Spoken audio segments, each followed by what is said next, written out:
Yo, what's good with y'all young boys, man? Back with another stream. Today we're gonna be reacting to videos, crime videos, whatever you want to call it, man. Let's get into it, bro. Teen kills stepdad for uncovering his sick secret. It's been 2 minutes. Explore with us. Always drop that like. Let's get into it. 911, what's the address? These videos are always really fascinating, and I love it. First appears to be a tragic accident will Ma'am, my dad's been shot. Help! Somebody help me! when a hunting trip takes a devastating turn. A teenage boy fights to keep his stepfather alive.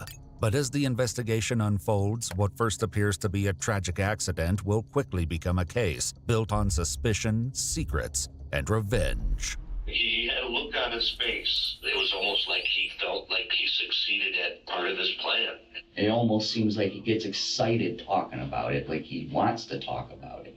Absolutely guaranteed this guy's a psychopath. He's a sick mother. The following is based on official police records released to date, and the footage has never been seen before until now.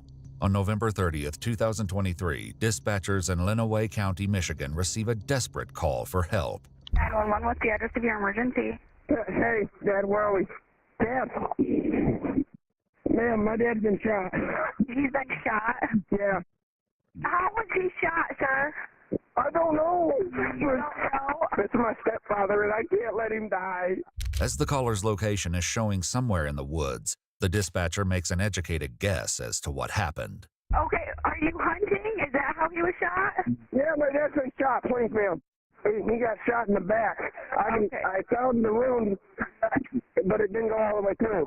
Did you see this happen? All I know is I heard a alarm boom. Ma'am, I have to call my mom. The caller, 17-year-old Trenton Berry, is told to stay on the line while the dispatcher's colleague contacts his mother. She instructs Trenton to lay his stepfather flat on his back and keep pressure on the wound until first responders can get to them. Dad, stay with me. Dad. Okay. Yep, keep talking to him, okay? Dad, stay with me, please. My mom on her way, ma'am? Yep, your mom's on her way. Should I fire my gun to let them know where I'm at? Nope, don't fire your gun because your mom's going to be there to drive them back to you, okay? They're coming, Dad. Dad, they're on their way. Please squeeze my hand. Dad, squeeze my hand. Dad. Kurt, squeeze my hand. Is he talking to you at all? No, but he's still breathing. He's still breathing. Why'd he say dad and then called him by his real name? That sounds a little suspicious. Is he talking to you at all? No, but he's still breathing. He's still breathing? Okay. I hear the siren. You hear the siren? Yes, I see it. Come. They see you? Drive, now. Do they see you? No, help. Keep yelling for them. I want them to hear you. Help. I need some help over here. Help, somebody help me. A deputy arrives where medics have unloaded an off-road vehicle, preparing to navigate the snow-covered terrain and reach the victim. At the same time, Trenton's mother, Jennifer, is trying to find their exact location using Life 360. I have my kid in my... They're both out this way? I like 360. One of them goes with me. Sounds like the victim's to the east of everybody. No? About 400 yards. From there. To the north All right. of you. Going to be to the north of you. Thank you. Clear. Great. They're trying to. You can show us what patient contact now. Clear down to. I cannot move. Please. Please, Dad. Please, tell me on the phone. Wait till my mom gets here. My mom on her way? Officer, can I use your phone to call my mom? Sure. Where is he hit? Do we know? In the back. In the back. Yes. Yeah. Yes, please. Start cutting this stuff off, please. His stepfather, 41-year-old Kurt Stubbins, appears lifeless and gray, with his eyes wide open and staring blankly. Where's his firearm? Right here. Wait, Both firearms are his here. is the shotgun. Yeah. That one's my dad. Good. Mine's 50. Though Trenton hesitates to let go of the wound, he finally releases pressure, and blood begins pouring from his stepfather's back. Where was he at? Where was he located? shot was. I heard boom, and he was like shot in the back. He was right. You guys were here. Yeah. So he's walking back from his hot spot. We were coming around here because we were going to go back to the truck. And he dropped right here. Yeah. Okay. While paramedics load Kurt onto the off-road vehicle for transport to an ambulance, the detective on scene tries to get clearer answers from Trenton as to what exactly happened. Why are you right here? If your vehicle's there, where are you guys circling? Because the owner of this property, Yep. we go to church with him. Yep. And he's had people this guy actually shoots deer. Okay. My dad, he don't want him. My dad's never shot at anybody. I've never shot at anybody a day in my life. Yep. You guys were facing. Yes, we were facing this way, and I just heard boom. So, my dad dropped right there. So I unloaded my gun, dropped it, took off my coat, and dropped it. Where's your mag? My mag is right there. Right there. I'm just gonna check it. Yep, I can only hold 3 rounds in that mag. Did you have one in the chamber as well prior to? There should only be 2 in that mag. So you did fire one? No, I didn't. Okay. There was one in the chamber, I unchambered it, Did that one and go in it the snow? flew over here somewhere. Okay. It flew in this direction. And that's a live round. It's not a. Yes, it is live. Okay. It is live. Okay. It is live. It is live. With what little information he has, the detective draws a conclusion that doesn't sit right with Trenton. Now listen to me. I'm a detective. Yes, I This know. is very important. It sounds like it was an accident, correct? I did not shoot my father. Yep. And I'm asking you. It sounds like an accident. Or did you guys didn't get into a fight with anybody, correct? No. You're up and running. No, me and my... You're running. Yep. Okay. No, not you guys fighting, but you guys didn't fight with a neighbor or anything like that. No, I just heard boom and like...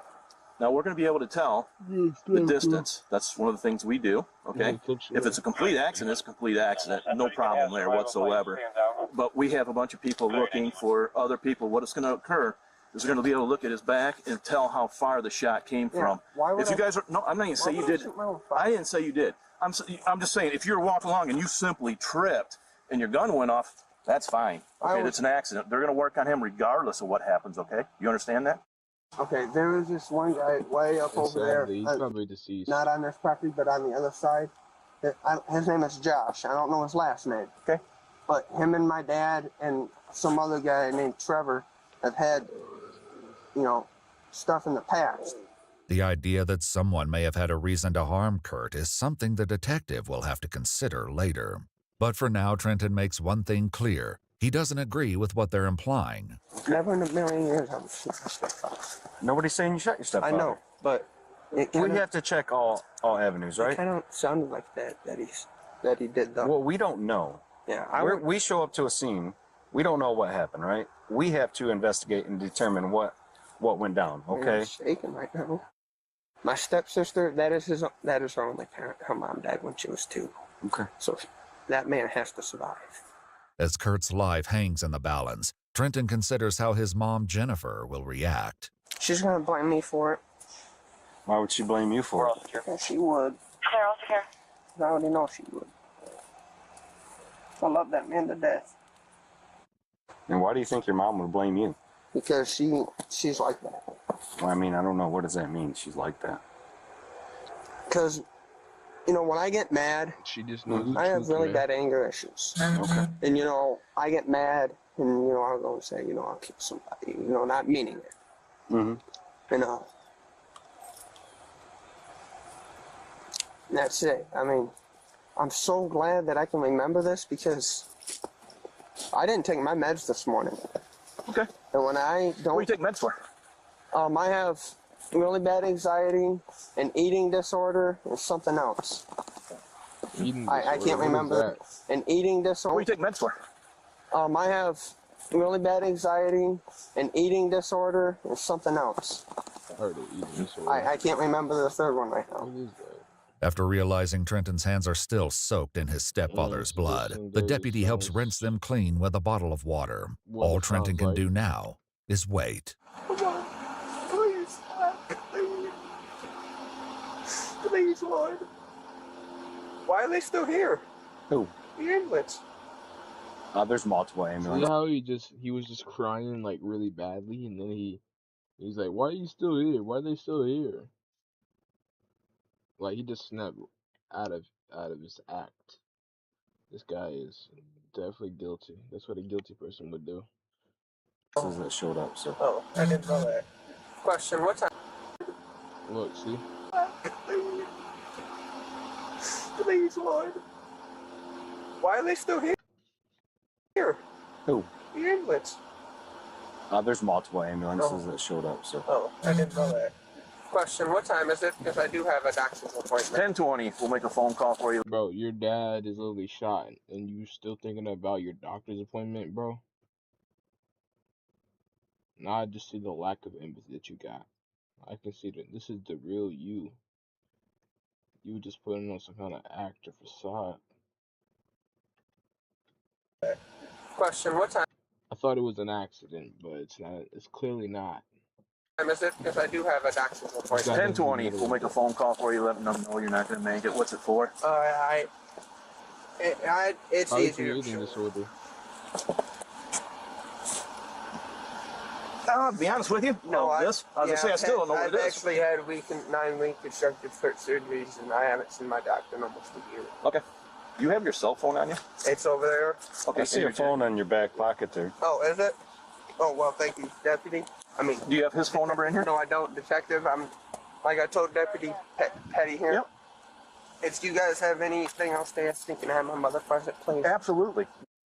Sorry to have you guys come out here on such a beautiful day. Yep. You call this a beautiful day?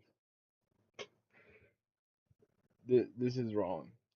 He's not in shock. Such a beautiful day. Or he would break down again. Hey. He's not. Yep. He's not breaking down. They decide to take Trenton to his mother, Jennifer, who is still waiting at the main road. The detective first speaks with her alone, as she already knows the ambulance carrying Kurt never left for the hospital. His injuries were far too severe, and the fight to save him was over before it could even begin. Are you the wife or his mother? Or is he your boyfriend? That's my boyfriend. That's your son, I got that. Who is he to you? That's my fiance. Okay, fiance, okay. I believe, this is what I believe so far, we're gonna find out, okay? But I believe he accidentally shot him.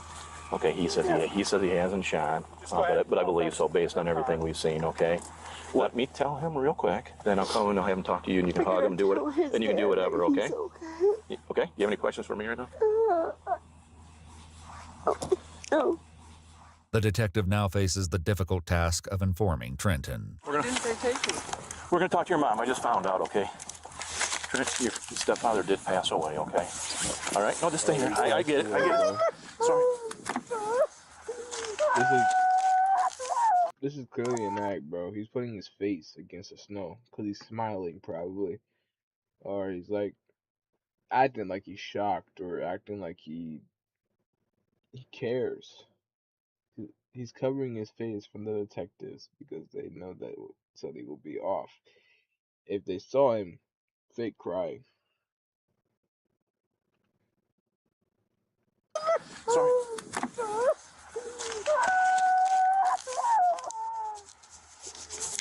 Ma'am? Every time. Yes. You guys always kill people. What? You guys always do this. They provided the first aid to him, the medical, when they got here, okay? I walked up to him as soon as they got here, and it looked like he was probably passed, but we always work on him, okay? Your mom's right here, Trent. Oh, I don't believe it. Mama! Get up, Mama! No! No!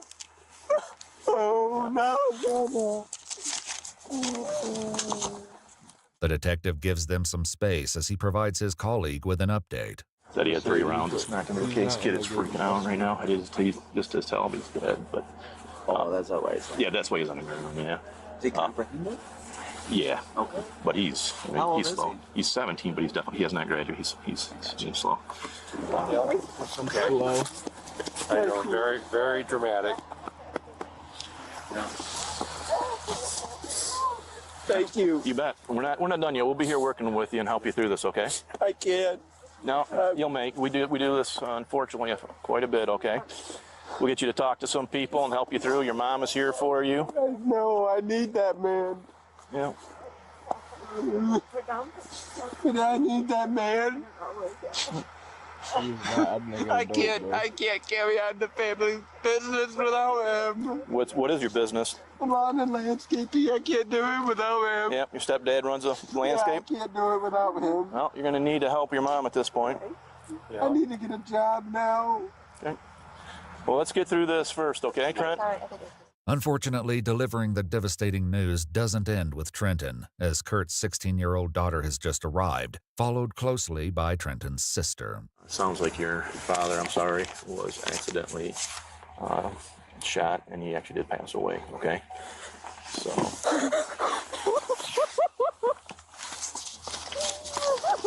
What's happening? There was a hunting accident today. Who are you to her? That's my sister. Your sister? Is Kurt your dad? Yeah, he's my stepdad. Okay, come over here. It sounds like there was a hunting accident today, and Kurt passed away, okay?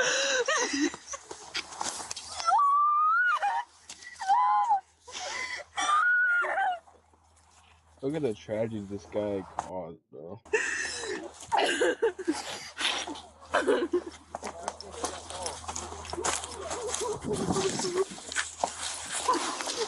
I'll give you guys some time, but obviously I'm going to be here, and I'll answer all your questions, okay? The detective gives the family some time to grieve and heads to the ambulance to examine Kurt's body.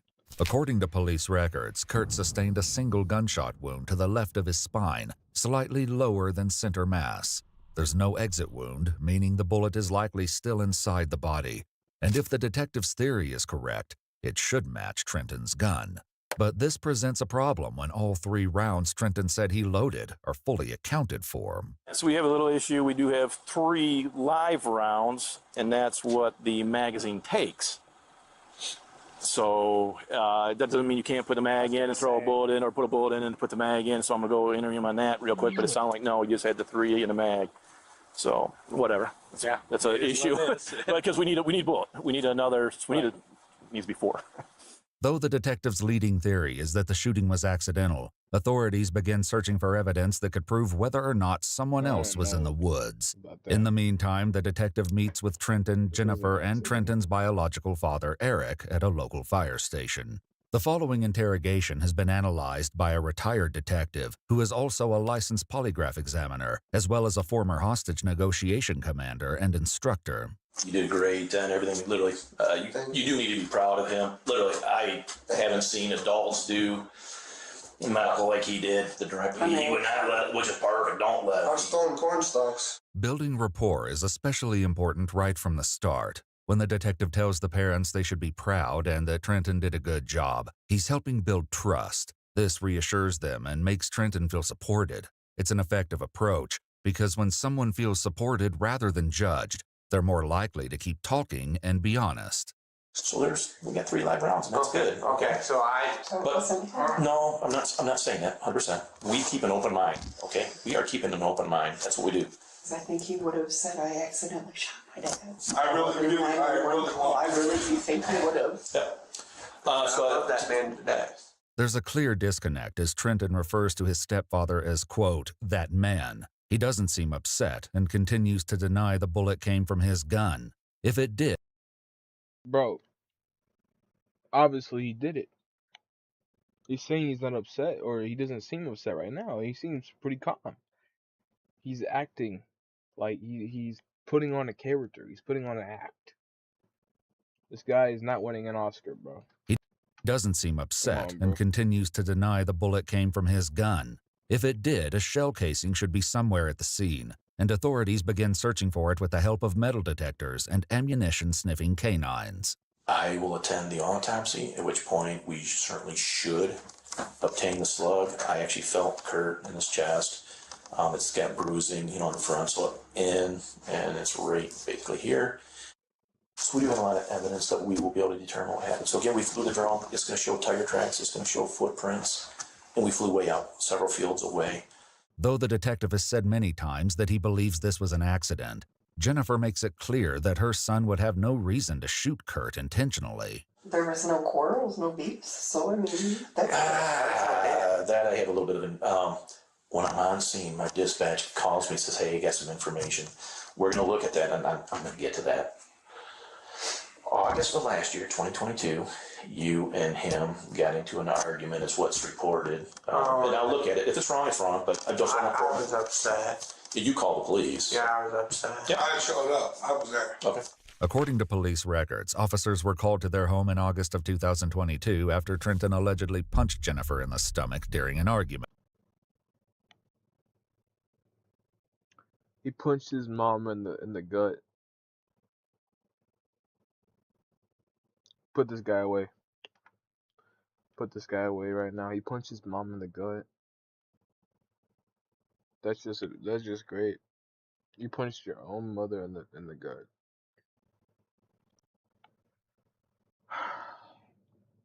No doubt he would have killed his own father. I mean, his stepfather. But the hurt he already hurt his biological mom. Put this guy away. He should have already been in jail by now. He should have already looked at him. I mean, mentally. Come on, bro. Home in August of 2022 after Trenton allegedly punched Jennifer in the stomach during an argument. Trenton claimed Kurt had repeatedly struck him in the face, though officers noted he appeared to have no visible injuries. After speaking with officers, Trenton admitted what he did was wrong and said he needed mental help. Jennifer shared at the time that Trenton had not taken his medication. I forgot to tell you, Detective, I do have PTSD.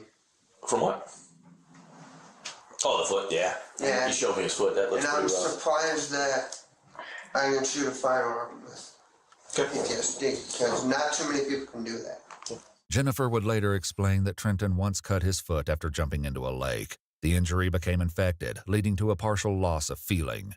Setting aside the past for now, the detective returns to the facts at hand. Nobody else, footprint-wise, was in that instant field right there. There's 3 fields, kind of close. Nobody else. There's no other tracks. When I show up, it's us creating tracks. So I'm confident. I'm afraid of. But I'm confident nobody's within 400 yards of where this occurred. One thing that does look like maybe it was an accident close by is because of that, what we call burning, or the gray, black around. It's on orange on the jacket. That's close. You would think. That's super close to Charlie. Yeah. 911, what's the address of your emergency?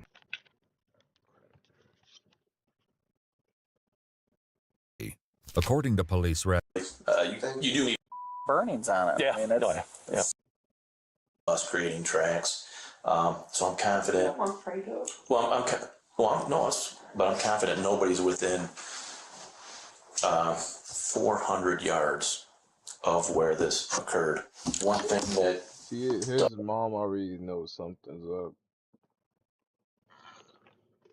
Like he's probably more involved than they realize. His mom's thinking, which is obviously correct. He's hiding something. does look like maybe it was an accident close by is because of that, what we call burning, or the gray, black around. It's on orange on the jacket. That's close. You would think. That's super close to Charlie. Yeah. Yep. I don't know what was moving. That was What I don't see is any other holes. Would you testify that's consistent with 8 yards?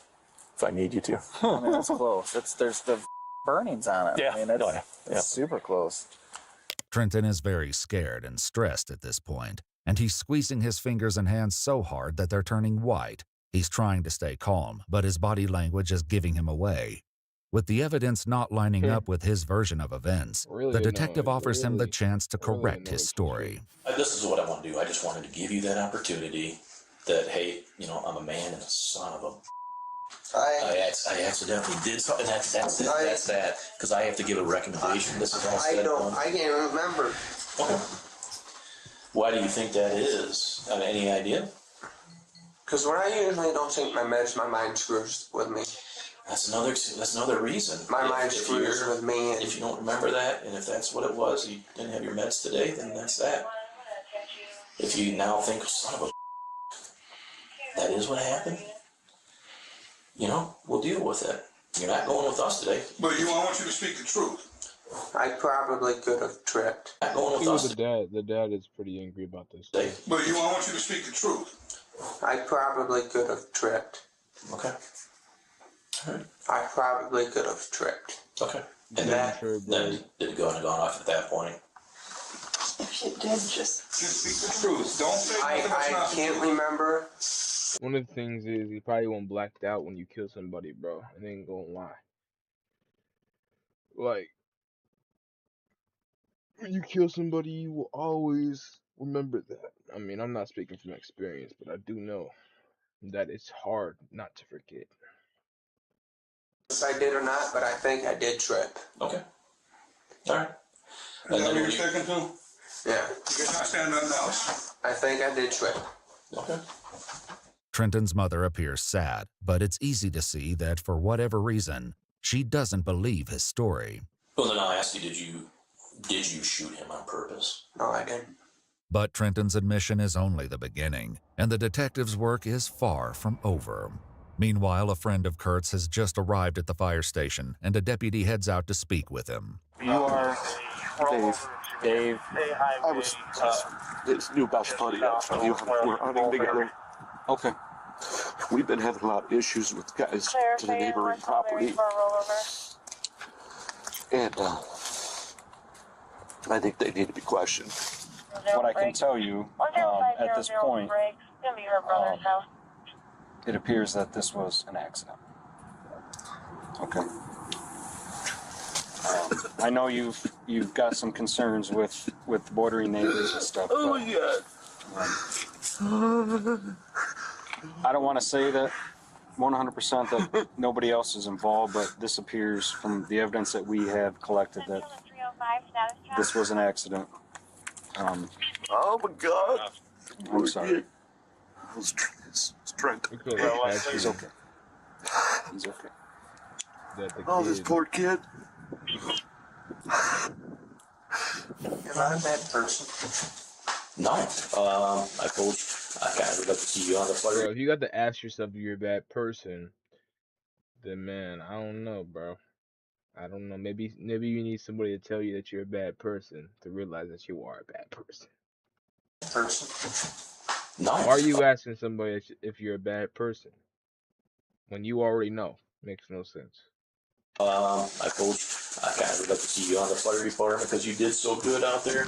The Yes, detective gives you are a Jennifer bad a person. tissue, but offers none to Trent, as he is You still killed not your own crying. stepfather, bro. Everything you did after the Out of accident, and even intention, that not accident, out of to be able to pull that accident. off after an accident, to do as good as you Planned did. it actually. The words you were saying, you know, love you and stuff like that, everything was great. But first of all, 911. what did Dad say?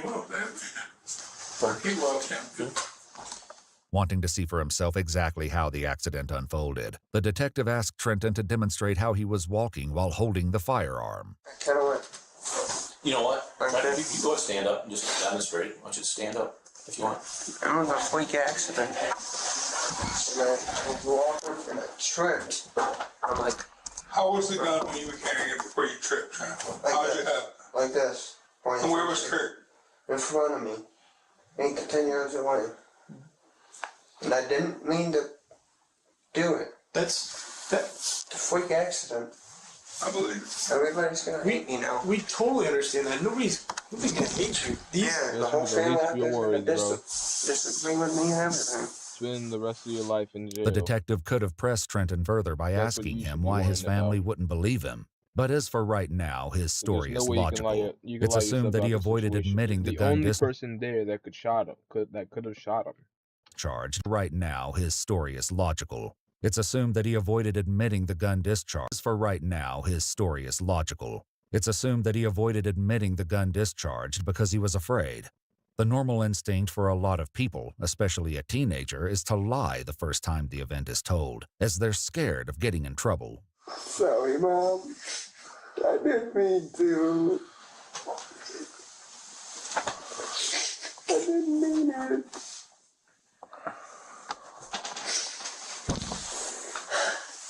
I didn't mean to. You know what? And he loved you and you loved him. I I didn't mean to.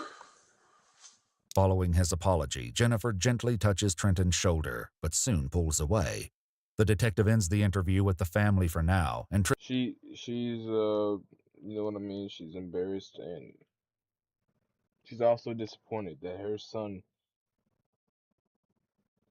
killed somebody, and not just anybody, the love of her life. shoulder, but soon pulls away. The detective ends the interview with the family for now, and Trenton apologizes for the earlier deception. I'm sorry I didn't tell you guys the truth sooner. Hey, the important thing is we sat down and it all came out, okay? But there are many questions that still demand answers. There is one last thing, though, that I want to be like, you've been a man here. Did you eject that shell and throw it? Did you put it in your pocket? What'd you do with this one? I told Zach right where it was. Oh, okay. Where was it? He said it landed by the bag, wherever the bag was at. It like landed and like all I saw was just something fly. It's like in those bushes, bush somewhere. Okay.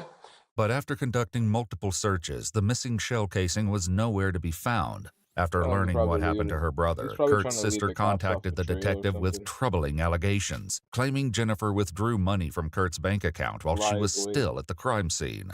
Eric and Jennifer later met with investigators to address the concern. Someone told me that while you were on scene, you transferred it, and this doesn't mean you did anything because it doesn't even make sense to you. I mean, it's not like you told Trent to go kill him and then Trent shot him. I don't believe that that's the case, but nonetheless, on scene, you transferred money out of Kurt's bank account to another account. That doesn't mean it's illegal. I'm just simply telling you. Yes, so I did, and I'm not afraid to tell you the truth. Yeah, no, go ahead. I don't know. I didn't know what it was going to do for the kids and I, and to pay our taxes. I got no issue with that. But I mean, when people say something, I have to look at it. I No, don't I'm issue not with it. It's going to lie legal. about it. No. Also, the first thing that the kid was talking about was his business. That's the first thing he was thinking about after when his father died, right in front of his face, pretty much. After his father was getting injured and stuff and took him to the ambulance, he was saying how you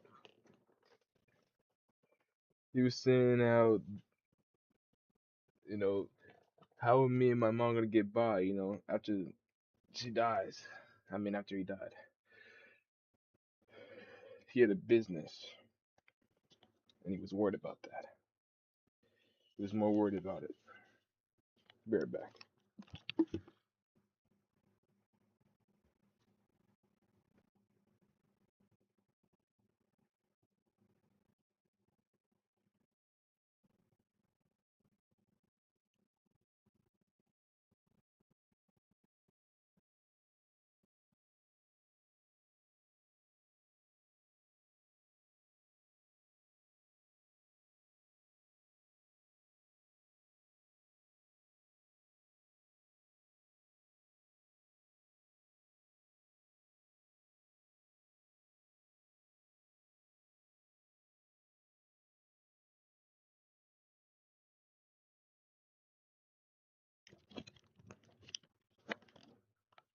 So how much did you pop out and move?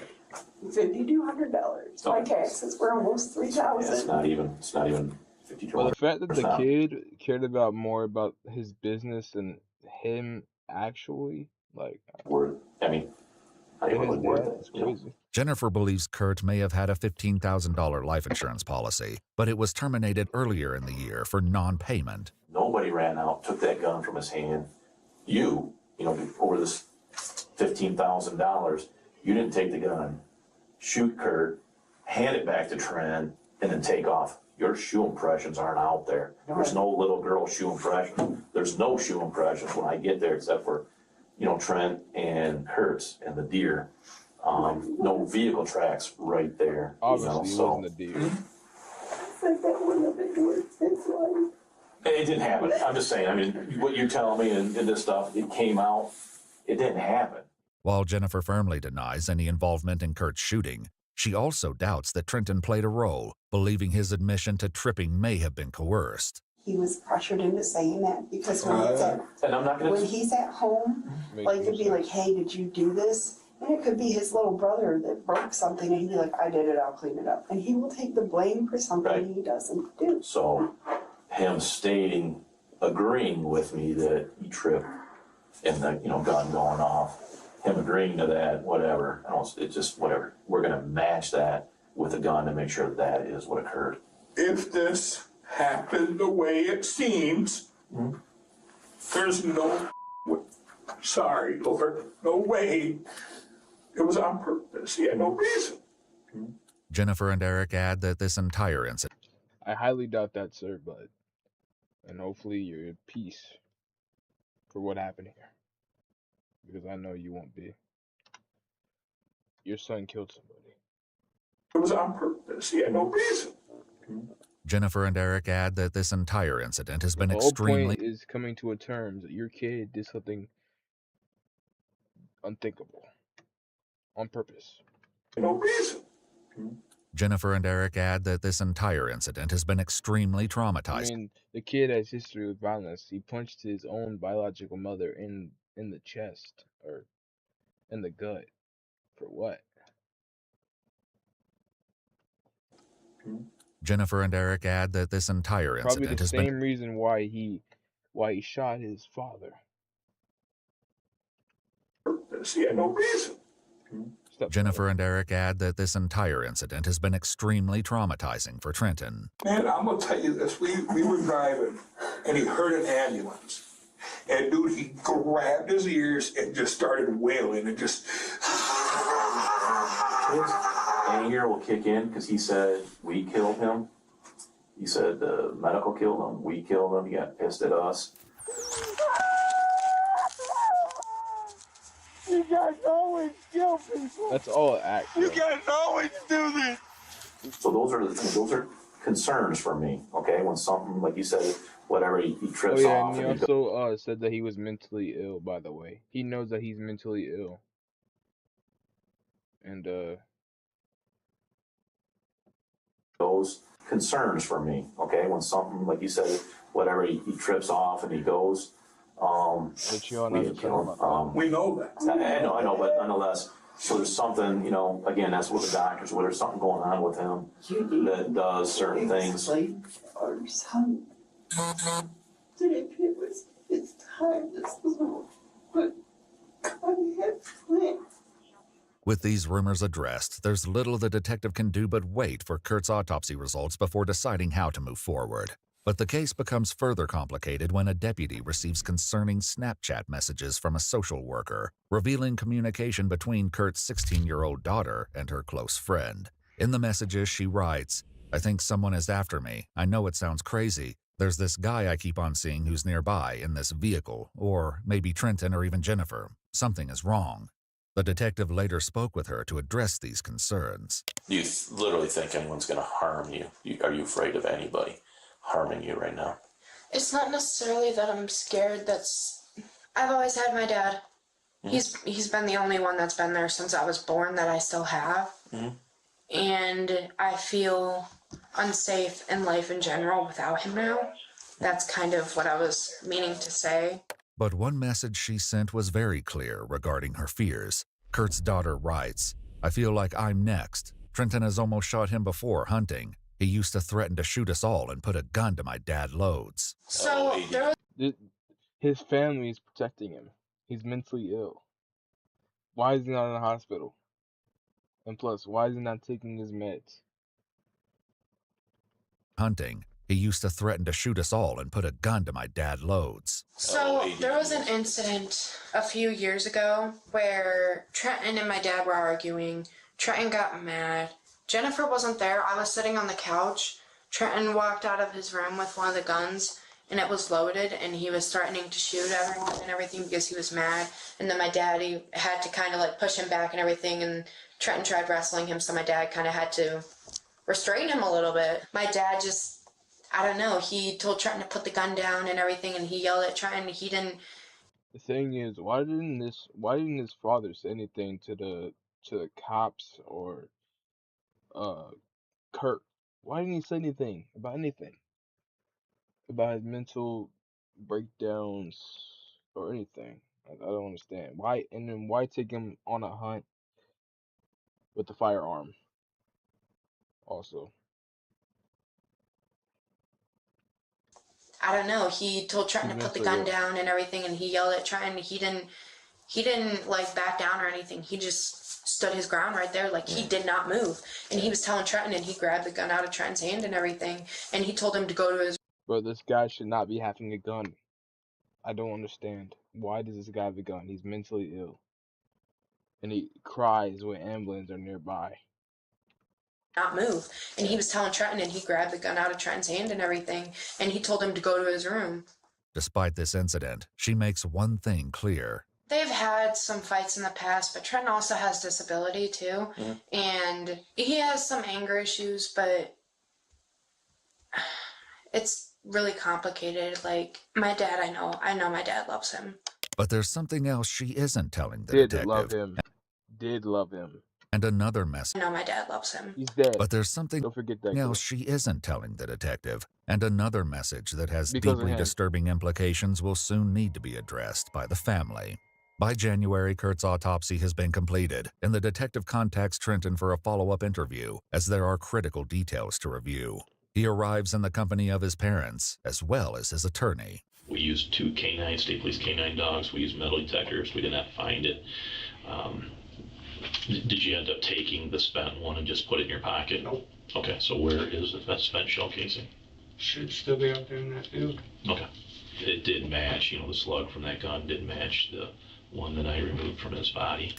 So it's confirmed that that bullet came from your Savage 350 that you had. So when you walked, I had my DNR officers walk the exact path all the way around.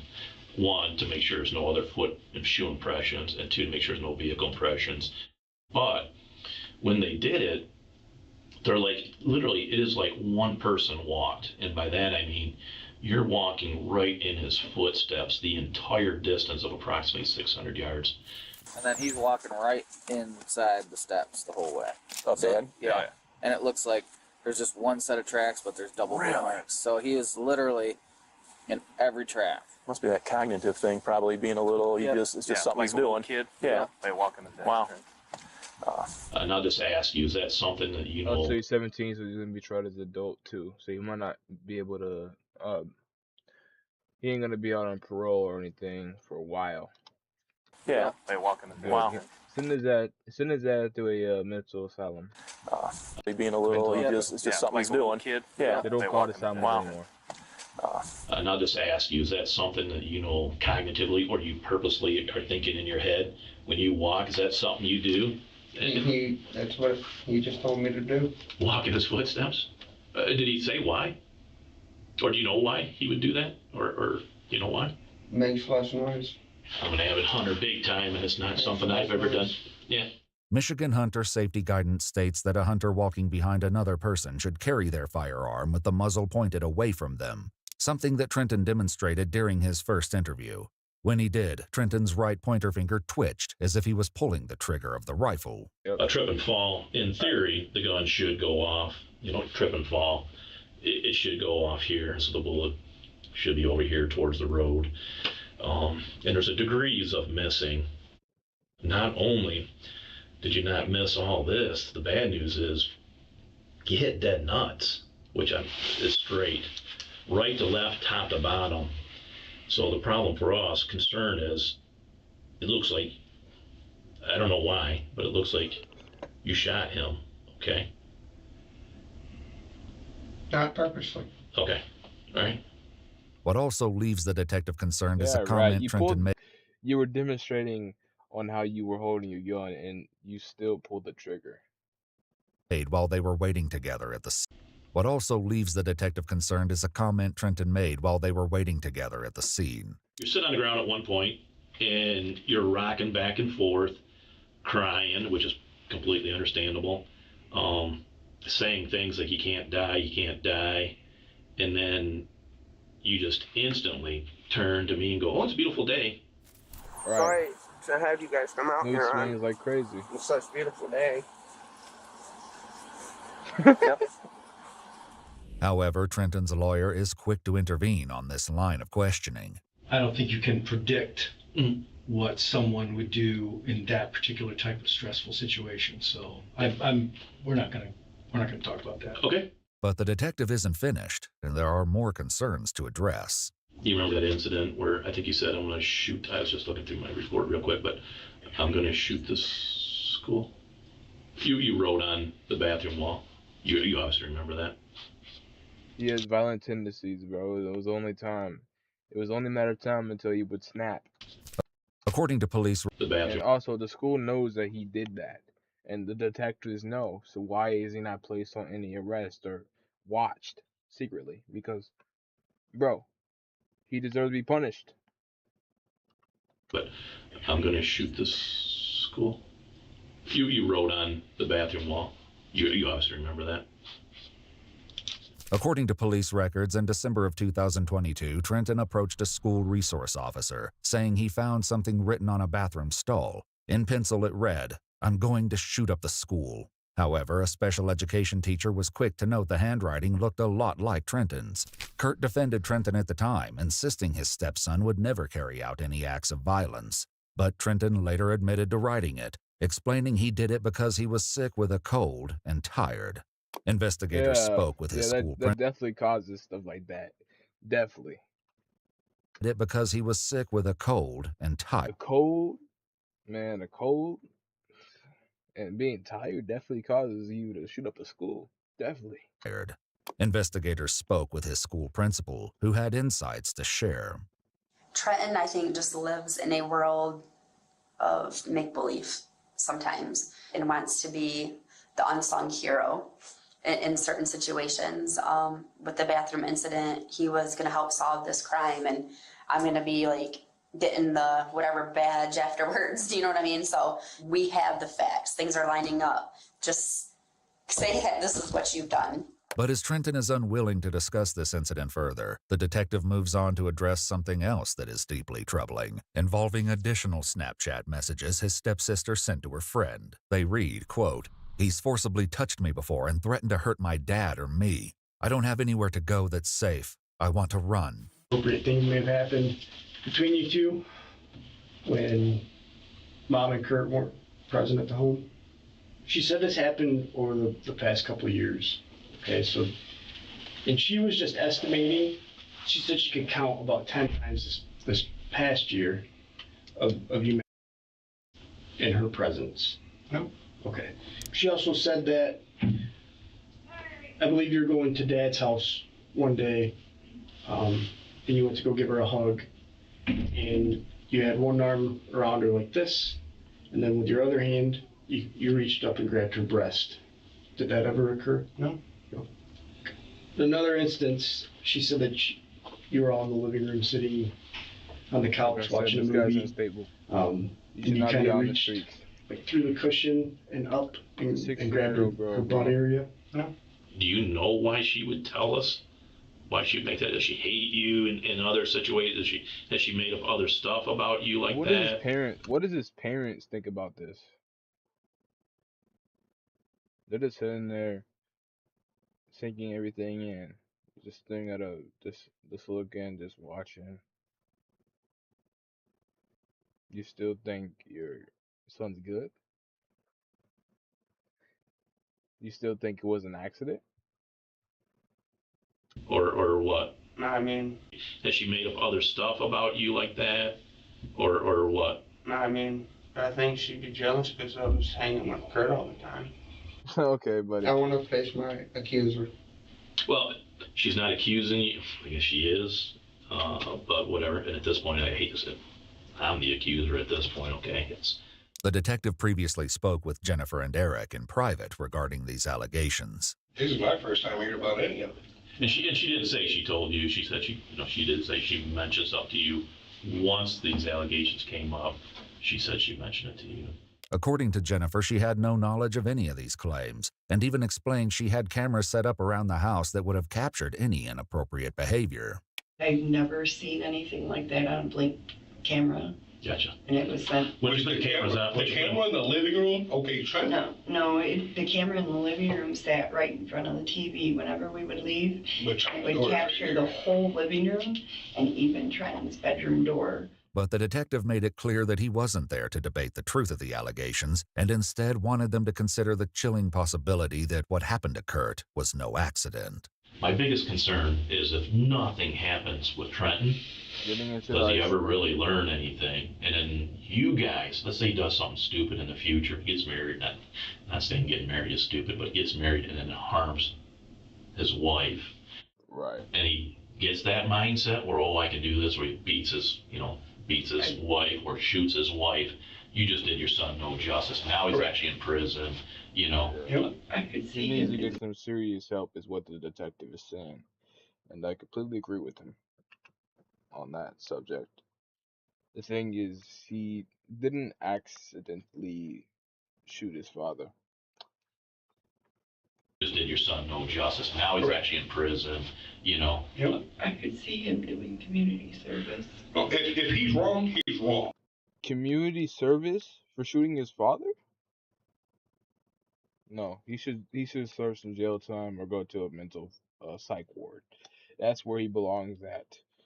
And that's all I got to say. I could see him doing community service. He doesn't deserve any more frustrations that I'm having with him. In prison, I could see him doing community service. Well, if he's wrong, he's wrong. Okay. And that's excellent. I could see our kid doing community service. Right, but if he's wrong, I love my son. It's not even worth the frustrations that I got. And that's excellent. I could see our kid doing community Right, but if he's wrong, I love my son. If he's wrong, he's wrong. As the group interview continues, Trenton is given a stern warning. It's going to look good to make sure you keep yourself out of trouble, don't get in fights. I'm just saying, if you got to punch your sister or punch your brother, if any of those things happen, I'm pretty convinced that they would say to lock you up. So I'm only telling you this because I told them before, and I just don't want to see you get in trouble. So prove it to everybody, prove it to yourself, prove it to your parents, prove it to me that you're in control of yourself. That's all I'm saying. So.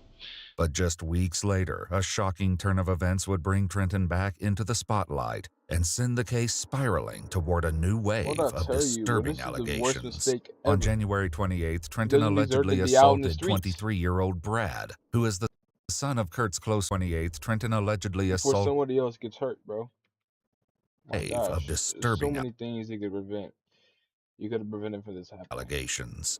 On January 28th, Trenton allegedly assaulted 23-year-old Brad, who is the son of Kurt's close friend Dave. In a later interview, Brad explained what happened, stating the incident began after they decided to hang out together and play with RC cars. He seemed fine, everything all seemed fine. He just may have been a little bit more quiet.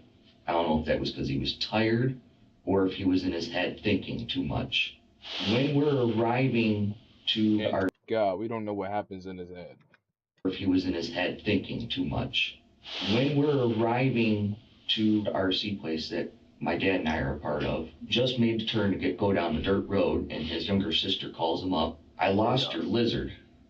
She couldn't find it for 15 minutes. They miraculously found it, but he still didn't calm down right away. He was still jittery, and he said he was feeling like his heart rate was too fast. His heart was pumping too much. I said, dude, just calm down. Calm down. Let's plug in our RCs and go and play. According to Brad, someone he refers to as Santa Claus due to his appearance, gave Trenton a dab of marijuana to help calm him down, which seemed to have an adverse effect. And then he started mumbling, like he was talking to himself, or the angel demon thing, like he was talking to two different, I don't know He's having what. a crisis in his freaking head, bro. This guy does not deserve to be on the streets at all. At all, bro. He deserves to be in hospitalization. Definitely. Like the angel demon thing, like he was talking to two different, I don't know what. And he turned to me and he's like, it's your fault. I go, what? He's like, I'm gonna kill you. And he started coming at me, walking up on me menacingly with fist clenched. I said, dude, calm down. What's wrong? What's going on? Brad says he wanted to take Trenton home and settled him down enough to get him into the passenger seat of his truck. Seemed fine, and then in the passenger seat, he seemed to be talking to himself again, saying, no, I can't. Then he started demanding that I would stop the truck. I go, why? What's wrong? Are you okay? What's wrong?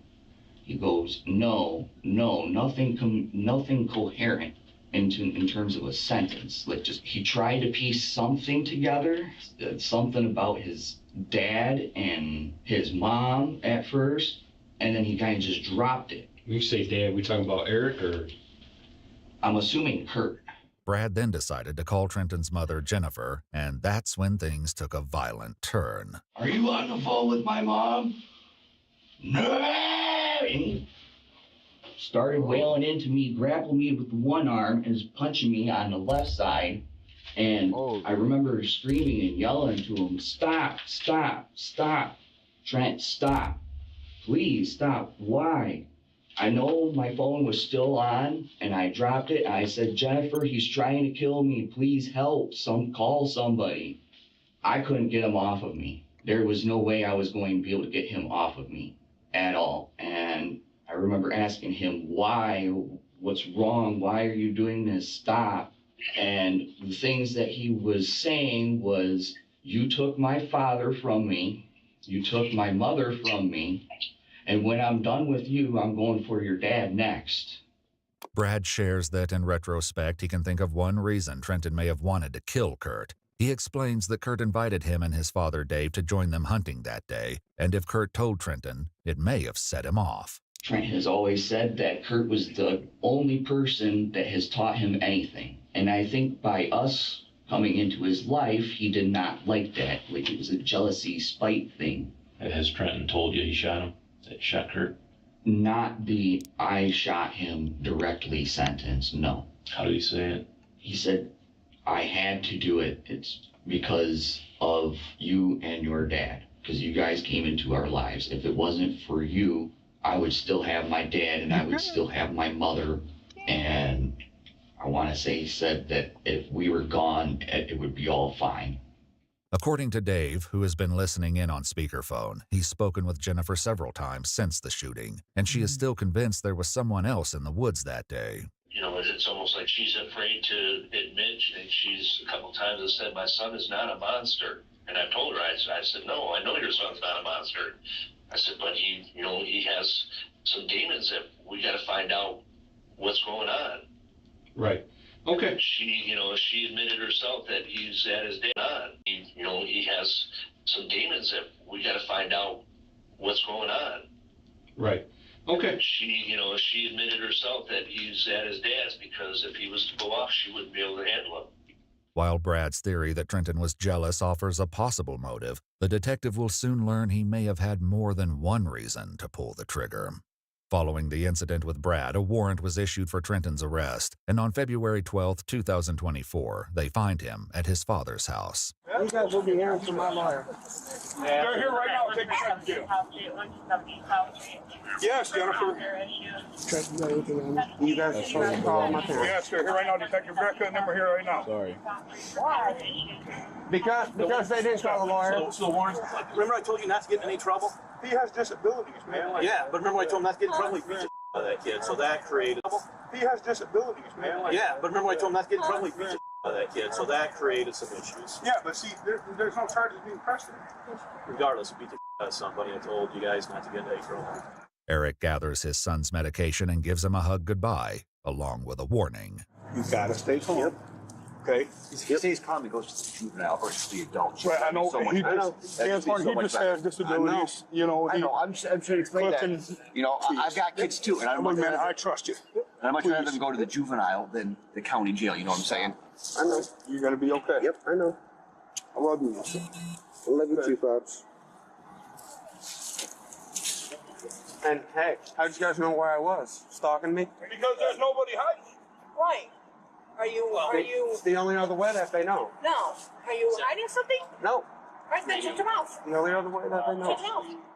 Trenton is transported to the Maurice Spear campus, a youth detention facility. After final hugs from his parents, he's left in the hands of the staff, who are told what comes next for Trenton. I just know with the campus, they know that things go a little different, but now he's actually being charged with them all. So, right. And that part's going to piss him off. First of all, the kid doesn't know it's open murder. He thought it was a careless use, which was what we thought originally, careless use of a firearm causing death. we got new information, so we changed it a little bit, and it's now open murder, and he's being charged as an adult. Both of those are gonna put him over the edge. The mom can't handle him. They told us when he finds out he's gonna nut out. So anyhow, here you go. Have a good day. We're out of here. Following his arraignment the next day, Trenton is charged as an adult on one count of open murder, among other charges, and is given a staggering bond of $10,005,000. He's later transferred to the Lenawee County Jail, where one thing quickly becomes clear. Inmates cannot be trusted with dark secrets. According to one of them, Trenton began butting heads with an inmate named Ed, leading to a chilling confession. He says, I'm going to kill him, dude. I'm going to kill him. Like referring to Ed. Right. Because he pisses him off all the time, Mm-hmm. And I said to him, like, hey, you should be careful with saying like that. You remember you are in here for a murder case, and that's not going to help you someday, like saying all that. And he said, it doesn't matter anyways. Everybody knows that I didn't kill my stepdad on accident. Mm-hmm. And I said, what? What are you talking about? Why do you say stuff like that, Is that true? And he said, yeah, something about not wearing his shoes, his shoes that he was supposed to wear that day, so that he would have a reason why he fell, or why he made it look like he fell. And, then he could say that the gun went off. Mm-hmm. And I'm like, whoa. And I said, well, what were you even pissed off at him about? And he said, well, he kept saying stuff about my stepsister. He said that there was some incident that happened with his stepsister and, him, something inappropriate. He wasn't the only one to come forward, as another inmate met with investigators to share more of Trenton's revelations. First thing his words was, I'm here for a murder, and it wasn't an accident. And I was like, well, how did all that go down? And he pretty much said there was some issues going on with his sister, which he tried to sleep with her in this. And Trenton tried to sleep with his stepsister, which was only 12 at the time. So this guy's a predator too. Holy. And his stepdad found out. This guy's everything that the people watching this don't want to be. His stepdad called him out on it in front of everyone. He's a highly definition of a bad person. But he gets a little bit of the soft side of people because he is mentally ill. And his stepdad found out. His stepdad called him out on it in front of everyone in the house, and he got extremely upset about that and felt like his stepfather had betrayed him or something. Mm-hmm. He adds that Trenton admitted he was angry and convinced his stepfather to go on the hunting trip. He said once they got out there, he let him get in front of him quite a bit, and then he took a stance on one knee and raised the rifle, and he said he shot. Stills taken from trail cameras show Kurt in the moments leading up to his murder. They would be the last known images ever captured of Kurt alive. Another inmate who knew Kurt personally and was familiar with Trenton before they shared space in the county jail also came forward to share Trenton's alleged confessions. He said, I'm a real good shot. When I shot Kurt, I did it from one knee, from the hip. And then he said, I shot through a hole this big. Trenton Berry's a scary man. Right. Based on what I've listened to, yes, according to what you said. I'm a freaking hardened criminal, dude, and I wouldn't trust that guy around my dog. According to the inmate, Trenton learned that his stepsister was planning to testify against him at his trial, and Trenton made him a disturbing offer. He said, you're getting out soon, Mm-hmm. My mom and dad, I can get money. My mom and dad, I'll pay you $5,000 if you kill that. The more I was around him, the more alarmed I was about how absolutely guaranteed this guy's a psychopath. Just the way, I've been in prison for 21 years. Okay, I've done a lot of time, and I've been in all high levels. I've done everything you can do in the penitentiary, bad, good, and whatever. I've been around many, many murderers, and he has a definite psychopathic feel to his personality, to his way he acts, to the way he gets angry. She's scared to death of him. Okay. And that she's thinking about changing her name because she's worried that he's going to get out and do something. He's also talking about her. Was he? Yeah, that he was. Like he said he her several times, then it went a couple times, and he's back and forth on the amount of time. Because that was kind of disturbing too, because they're both young, 15, 16. Not just, but the way he talked about it was weird. Like, I think he was in some fantasy, like he wanted to f her. You know, guys brag about girls in jail, and I get it, but not your sister or your stepsister. If he found out that Barry was trying to do that to him, that he would have walked over there and smacked the out of him and said, listen, dude, if you think that's going on in this house, you know what I mean? That's just Kurt. And I tell you right now, I got no problem taking the stand on any of this. And I would tell you right what I told you today on the stand, because he's a sick mother. In one Snapchat message, Trenton's stepsister pointed to troubling behavior he displayed at the fire station on the day of Kurt's death, writing, "He was walking around laughing at the TV while everyone was crying." During Brad's interview, Dave shared something that happened after Kurt's death that left him deeply unsettled. I have a memorial cross with a deer that I picked up in memory of Kurt.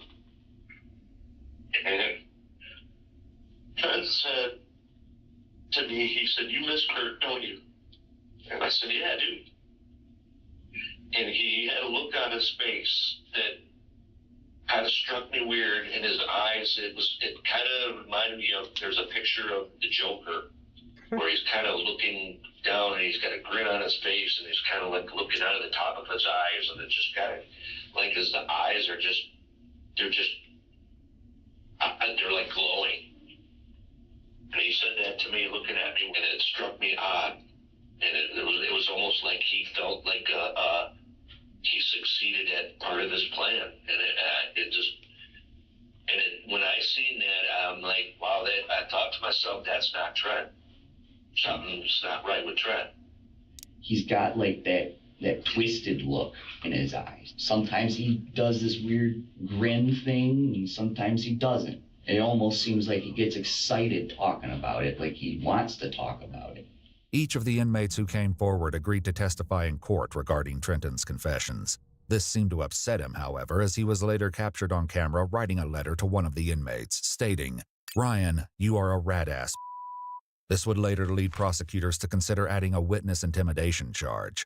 Though his case was initially set to go to trial, Trenton Barry eventually accepted a plea agreement in November of 2025, pleading no contest to a reduced charge of second-degree murder, and all the remaining charges were dropped. He was sentenced to 12 to 50 years in prison and will be eligible for parole in February of 2036, at the age of 29.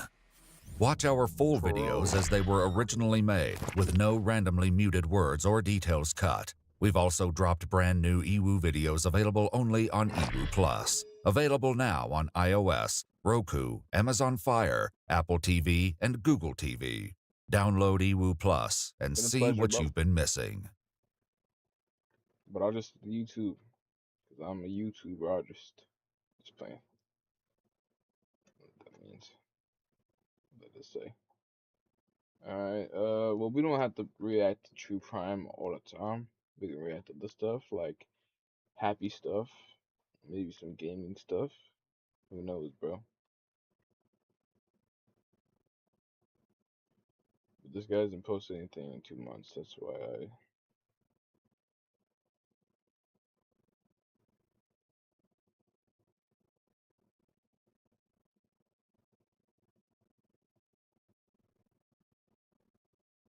did that.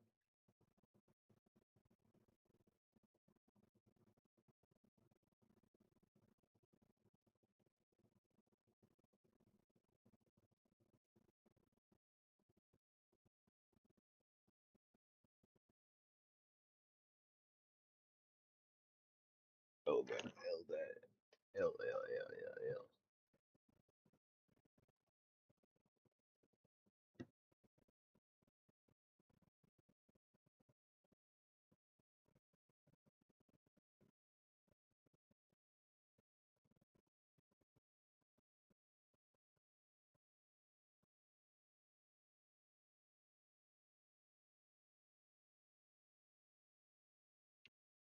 I hate that.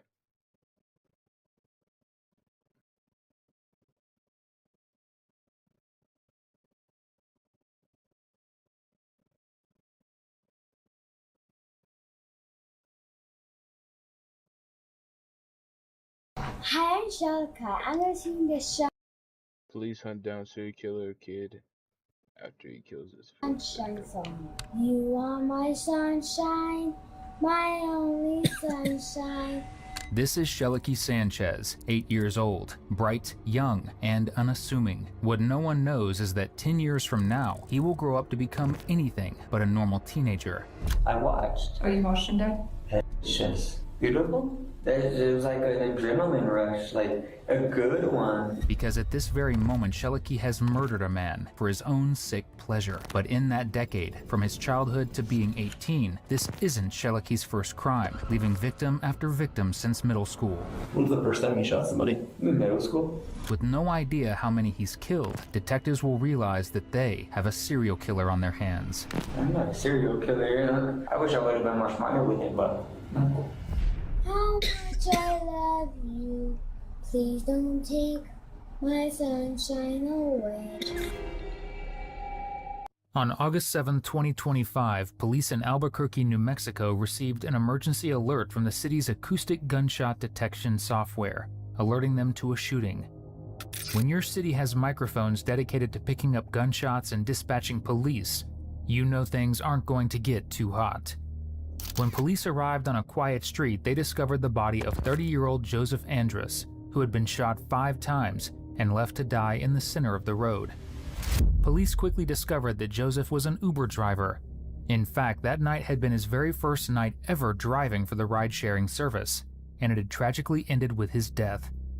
A look at Uber's records revealed that a ride had been ordered by a woman named Anna at 2:55 a.m. 15 minutes later, Joseph had been shot and killed. After bringing Anna in for an interrogation, police quickly learned that it wasn't Anna who had gotten into the Uber. It was her baby daddy, 18-year-old Sheliki Sanchez, which, yes, is his real name. Police brought Sheliki in for questioning, where they ended up with much more than they bargained for. And I barely started seeing my son again, so I'm just trying to get back into his life. And then now I'm in cuts, so I'm like, you know? Well, that's good that you're trying to get back in your son's life. Yeah. He's a cute little boy. Yeah. You look like me, I don't know. Yeah. And he's named after you, another junior, huh? That's the third. That's crazy. I'm junior, and then my dad's the first. Nice. Yeah. Nice. How long, so you said that you just got back in his life. Were you not? Well, I was actually struggling with like drug addiction and alcohol abuse. Right now I am going to therapy and I am going to AA, so I've been calming down on that. But, you know, it's just... Trying to do better? Yeah, trying to do better. Trying to do my best for him. Nice. That's really, yeah. Yeah. Like how recently did you start getting back into his life? It's been a month already, or about 2, since I've been into therapy. Oh, okay. Ever since I started going to therapy and AA, that's whenever I started coming back and like really connecting with my baby mama and my son. Trying to make it work again, but who knows how that will go. What's your relationship been like with, I've been calling her Anna because I don't want to butcher her name. Anastasia? Yeah. Oh, that's the mother of my child, you know? Oh, okay. Like, we argue, we get into it sometimes, but like, she still has my baby, you know? Yeah. And I'm still trying to be there, but it was going good. Yeah. I mean, I thought so. And then now I'm in here, so I don't even know what the hell is going on. Yeah. Can you think of any reason why you would be here? Why you'd be at the house up? At her house, at Anna's house. But I didn't get that. Yeah, we'd be at the house up. At her house, at Anna's house, because we were there. Yeah. Yeah. Why would we be there? Why we, like the police officers, SWAT, and everybody. No. Or why you would be here at a police station. No? You have no idea? No. Talk me through your guys' day yesterday. That'd be Thursday. Yesterday? No. Or why you would be here at a police station. Anna's house, because we were there. Yeah. Yeah. Why? So went to that plea. Okay. At her house, at Anna's house, because we were there. Yeah. Yeah. Why would we be there? Why we, like the police officers, SWAT, and everybody.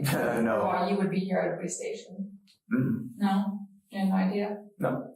Talk me through your guys' day yesterday. That'd be Thursday. Yesterday? Yeah, what'd you guys do? Yesterday, we went to the movies. We got into a fight. Went back to her house, and then, like some shit happened. Me and her got into it, so she took off with my car, and then I don't know. I'll be right back, guys.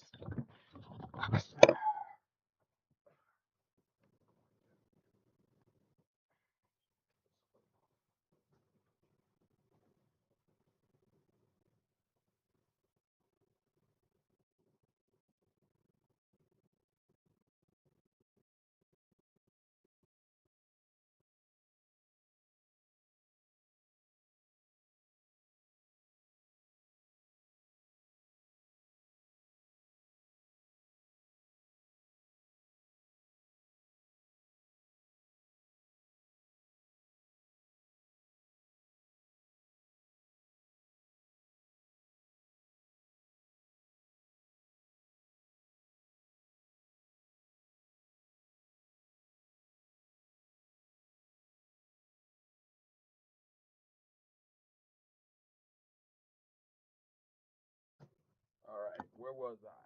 Yes. Anyway, guys, I'll be right back. I'm gonna get something to eat.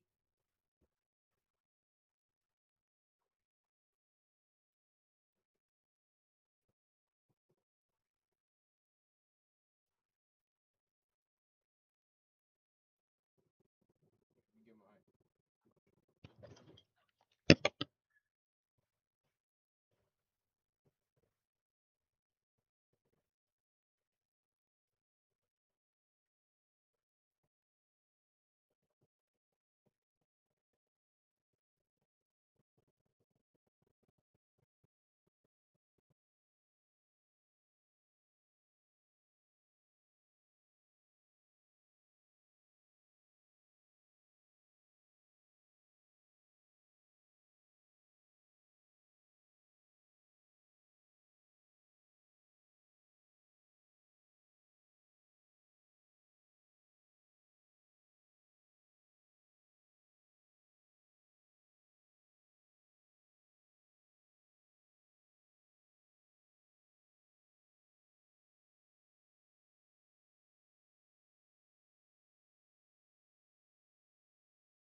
All right, guys, I'm back.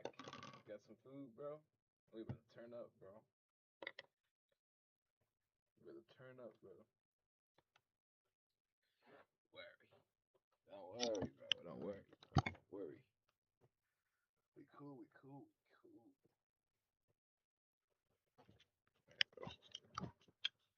Let's get into it. Happened, and then she, like some shit happened. Me and her got into it, so she took off with my car, and then I don't know, something happened, and then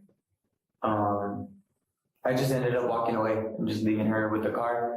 Walked to my friend's house, and then my friend took me back to go get my car, and then we made up. Shelicki had a son when he was just 15 years old, struggling his way through high school. Police will soon learn that around that same time, he claims to have gotten his first body. And to think I was just hanging out in a chess club when I was 15. Police dig, trying to get Shelicki to admit to the car he was driving that night. And though he claims Anna took off in his car, The reality was, he didn't own a car. In fact, he never has. But that night, he made it his mission to get one. If you want to see more people like him admitting to their own ill-fated missions, be sure to like and subscribe to our channel. It's literally all we do here. What'd you guys drive? A 2020 Ford Escape. I just got it off of Facebook Marketplace like 2 days ago. Oh, okay. Was that the black car that was parked in the driveway? Yeah. Oh, okay. Nice. It was my first time ever getting a car, so I'm like, I don't even know. Excited about it? Kind of. My grandma was just worried about it because she's like, it could be stolen or anything else. I was like, Grandma, nothing's wrong with the car. Well, I don't think so. I'm just telling her not so she don't worry. Yeah. I'm just like, nothing wrong. She's like, okay, Junior. Yeah. Was it a Facebook like market post? Facebook market post. Like whenever you go in the market and you scroll and you find like cars, they have like decent pricing, and then you'll see if it's in Albuquerque or not, and you can text them to meet up. Yeah. How much you get it for? 1,900. There were some problems. Yeah, there's some problems with it, but I got that fixed. Okay. What was wrong with it? Honestly, it was a transmission problem. I swear, bro. Everywhere, everything that's bad happens in Albuquerque, bro. One of the worst cases. Albuquerque, bro. That's where all the drug flow comes from. The Mexican border. I'm not discriminating though. Be right back, guys. Get some water.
Quit.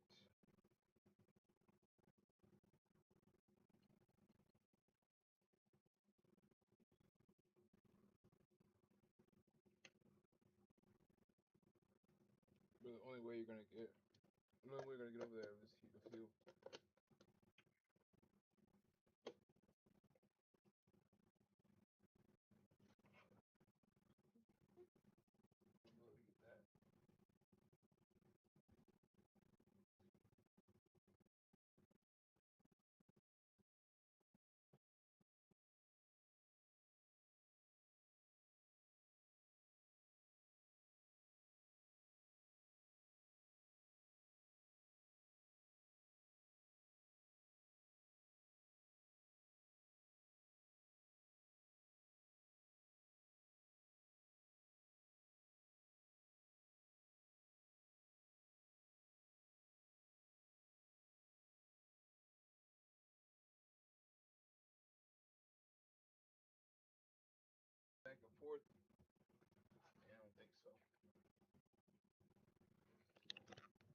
I'm back, guys. This time it's permanent. Not really permanent, but I'm gonna leave. That's the whole entire video. I recall, and then it was low on fluids. Dang. That's not bad of a deal for that much money. How'd you get it fixed? My baby mom works on cars. Oh, Anna did? Yeah. you would be surprised, huh? You're like, oh no, I didn't know. My baby mama did that. And then she's like, you have a check engine light on. She's like, pop your hood. I was like, okay. I pop my hood and she's like, looking at it, she's like, turn on the car real quick. And then she just hears it and she's like, oh, yep, something's wrong with the transmission. I was like, no. And she's like, plus that, your fluid's looking a little bit low because my coolant was low. I do have Mexican in me, I would disown this guy. Go somewhere else, be white. That was bad. And it was like blowing out hot air, so the whole time I was just burning up. But yeah, no, she's a pro. Did you meet up somewhere to get the car? Yeah. Where'd you guys meet up at? It was like Coors and Central, I know that. Okay. And who was the guy's name that you bought? I'll be right back, guys.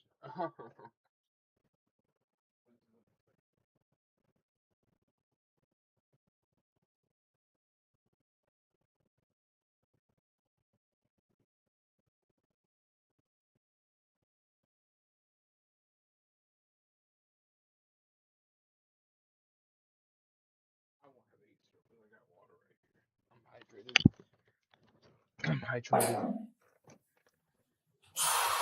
It's coordinated. I'm stuck, case. Like, I'm not really used to I think it was. Angel? Yeah. Do you know his last name? Mm-mm. No.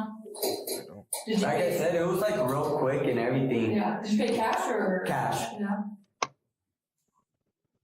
I'm sure it's on the bill of sale in the car. That's the face of someone who knows the bill of sale doesn't exist, but evidently hasn't realized that in no universe can you buy a 2020 Ford Escape for $1,900. Tell me about the Uber ride on Thursday morning. Uber ride? Thursday morning? Mm-hmm. What Uber ride? Ryan do The Uber ride that you took Thursday morning. I didn't take an Uber ride. No. No. Did Anna take an Uber ride? Well, she left, but she came back. What do you mean? In the Uber? Mm-hmm. Yeah, she left and came back. What day? I don't remember the Uber at all. You don't remember getting an Uber? No. No? Never got an Uber. I have my friends that take me everywhere. I'm gonna tell you a little something and try to make it make sense for me, okay? Mm-hmm. So the Uber that was ordered at 2:52 Thursday morning, mm-hmm. The Uber driver is driving a black Ford Escape. Okay. Okay? Uber picks up somebody at your address. Mm-hmm. Whatever, I'm gonna mispronounce that word, okay? Mm-hmm. That goes to the drop off, and the Uber driver gets shot and killed. That car, the black Ford Escape, is the car you're driving.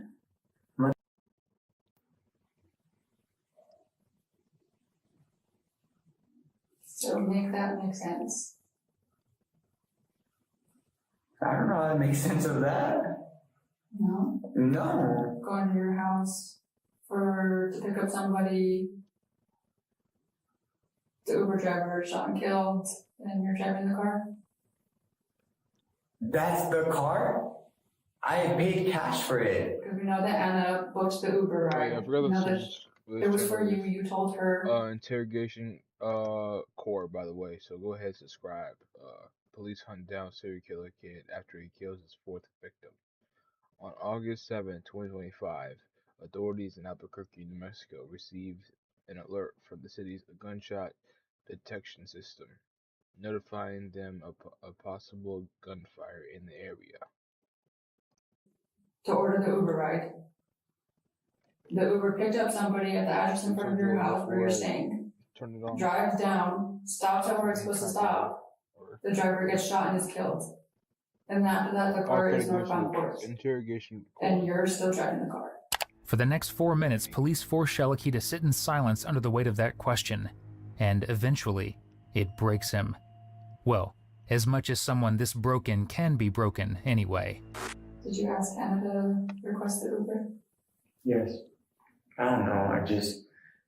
I seen the car. I seen how easy it looked. I mean, I just wanted to. I don't know. Get like satisfied. I don't know. It's just like so much stress and so much bullshit, and it's like I can't take it out on certain people. So it's like I just take it out on anybody else I can see or find. I don't know. I mean, I've been going to therapy. It's just that I didn't go Thursday, and she canceled on me. I don't know what happened. I told my grandma. I didn't even tell my grandma like anything about. But I'm just like making it seem like it's so cool. And I don't know. One guy died, but you're stressed by the way. Like literally. Because you were stressed. It just seems so easy. I mean, he wasn't even looking at me. He was just facing forward. And I needed a car. I needed a place to go somewhere. I needed to get somewhere. And she did too. So this guy's distressed, bro. I did it.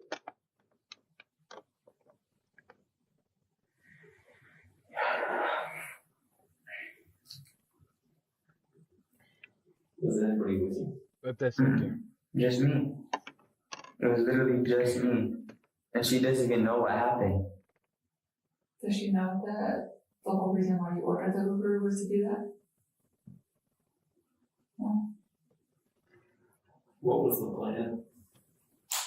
When you ordered the Uber?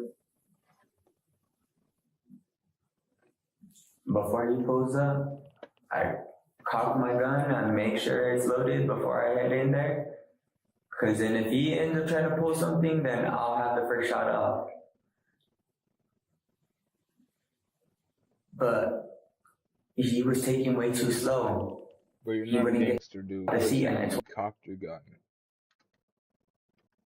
So you pulled it back or something like that. You didn't cock nothing. You're not a gangster, bro. You killed 4 people out of spite of your anger.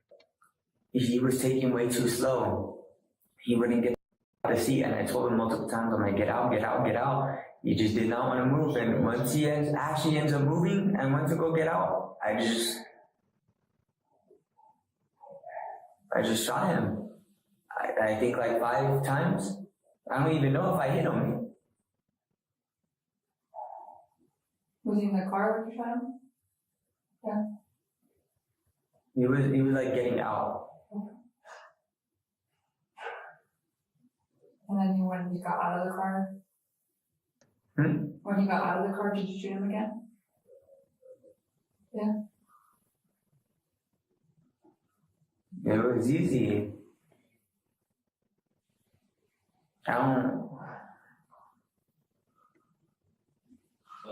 There was an impact to the ground. Did you shoot him while he was laying on the ground? Joseph was complying. He did everything right in this situation, and yet he was still shot. The whole ordeal wasn't about Shelicki getting a car. It was about getting a rush from committing murder. And sadly, that's not even the most shocking admission that he has for police. Is this the first time you've shot somebody? No. No. Who else?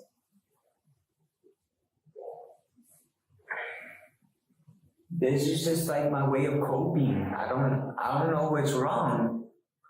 Oh, okay. And we're only asking questions just to clarify and figure things out, okay? We're not here to judge you, we're just trying to figure out what happened, okay? I know what you're saying, man. Like, you look forward to the therapy. It's kind of a release when you don't get that release. Well, yeah, they actually like let me talk about my feelings. They actually like, why do you feel this type of way? Why do you want to do this? Why do you want to do that? And it's like,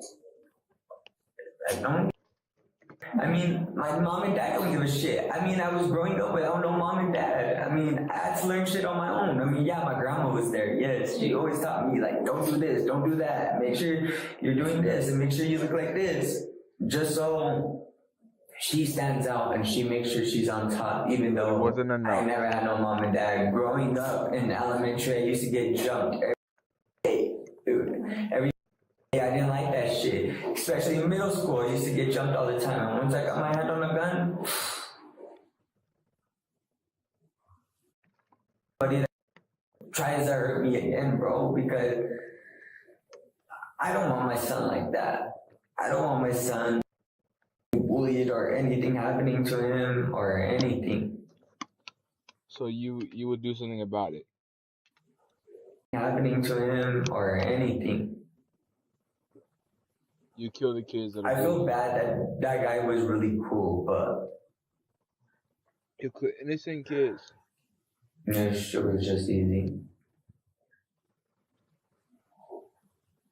It was actually really cool. We had Or a you tell your kid to be like you. Shoot. crying and everything. What did you guys talk about? Nothing. Just he was like, "How's your day going?" Right whenever he said, "How's his day going?" Like right then and there, I was Look, like, something's seriously wrong with you, but your son's all right. You know. I don't know if he'll be all right after you're going to jail, but it sounds to me like your son has a chance to be not like you. whenever he said, "Nothing." Just he was like, "How's your day going?" Right whenever he said, "How's his day going?" Like right then and there, I was like, "Get the car." I was like, it just happened so quick and fast. I mean, I guess that's how he felt, but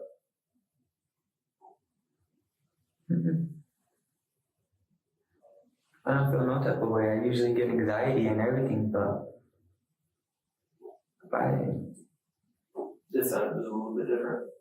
I enjoyed it. It was like an adrenaline rush, like a good one. Like, I just. When's the first time you shot somebody? In middle school. In middle school. What do you think the first time that you killed someone was? In middle school. Do you remember doing? How many people do you think you killed? I'm not a serial killer, but 3 that I know. 3 that you know. That is a serial. Including this guy or? No, that'll be 4. That is a serial killer. When was the first? Triple homicide, bro. Like I know it's in middle school. Middle school, but it was more of an altercation. First. Like I know. Quadruple. They can get you with 4, like 2 second-degree murders. You're going to jail for life, buddy. Or actually, you're probably going to get executed. Death penalty, capital Including this murder. guy or? No, that'll be 4. Let's hope that you don't live in Ohio, pal. When was the first? Like I know it's in middle school. Middle school, but it was more of an altercation. Like I was getting into a fight, but His worst punishment is knowing that he won't be able to get an adrenaline. He won't be able to kill again. I didn't want to fight. That's his punishment. But I feel like you could probably kill somebody in jail by beating them to death. But hopefully he's the one that's getting beat to death. Like I didn't want to fight. Like I didn't want to. I guess like I didn't like how people could always step on me because how little I was. So whenever I got my first gun in middle school, and I got into an altercation, it was like midnight night. Back then, I guess it was way better. I don't know, because it was just, but it was just over an altercation. It was just me and I got tired of it. Yeah. Did you go to school with him? Yeah.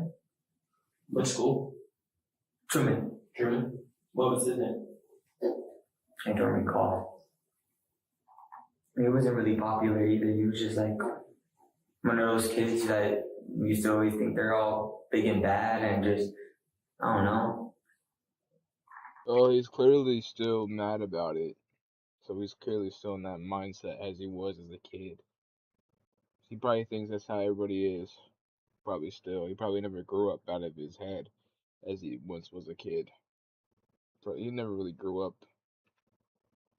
They're all big and bad and just, I don't know. West Mesa. Oh, that was a fun time. West This Mesa guy's was great. not living in the reality that we do. He's living somewhere else, in some other dimension. Mesa. After you killed that kid, he probably never was the same ever again. They're all big and bad. And every day he tries to relive that moment when he was in middle school, and you see. And just, I don't know. West Mesa. He never moved on from that moment. Oh, that was a fun time. And he tries to recreate it by killing other people.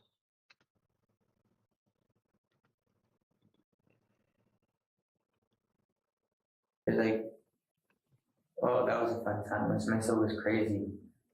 There's like shootings happening left and right. Right.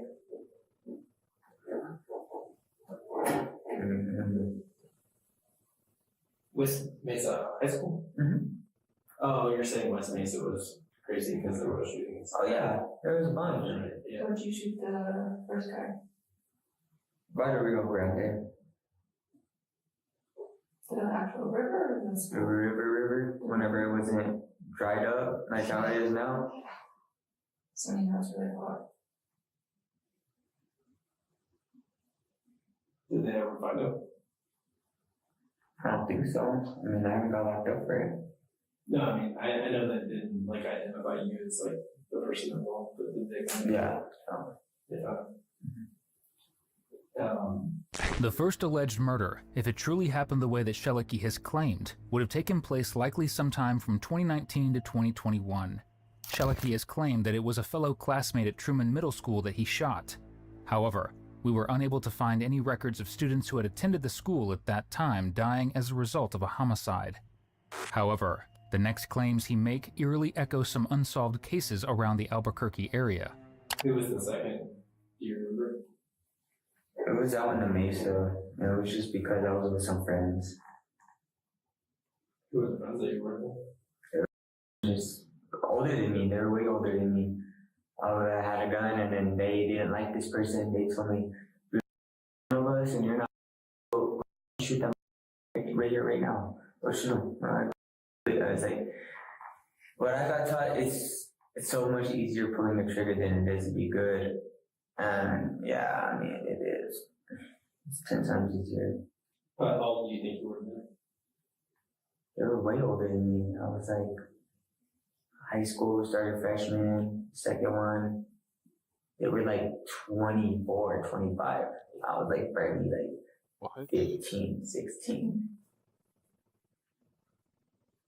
And did that guy die that you shot? Yeah. Yeah. How do you know? Like, did you see it on the news or? I watched. Oh, you watched him die?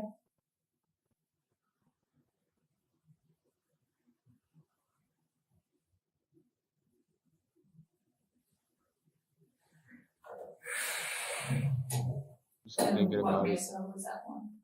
Mesa? He's not blinking either. Look. He's not. He didn't blink at all. 24, 25. I was like barely like 15, 16. And did that guy die that you shot? Yeah. Yeah. How do you know? Like, did you see it on the news or? I watched. Oh, you watched him die?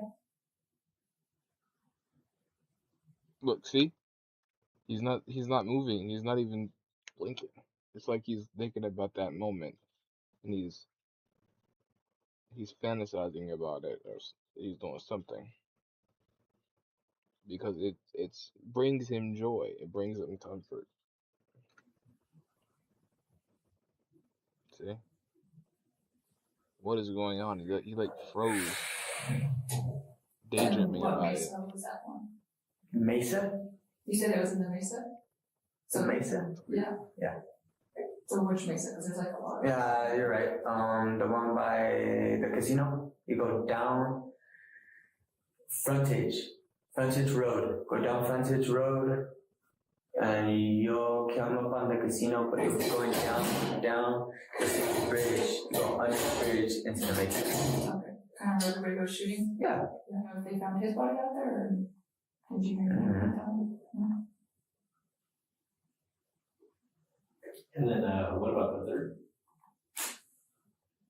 Just a lot of lost causes and bad habits, I guess. I don't know. The third was just a drive-by. I didn't even know until my homie told me. But there was multiple people shooting out the whip, so I don't even know if I was the one to hit him. And when was that? About a year ago. So whenever I was in my son's life. People shooting out the whip, so I don't even know if I was the one to hit him. And when was that? About a year ago. So whenever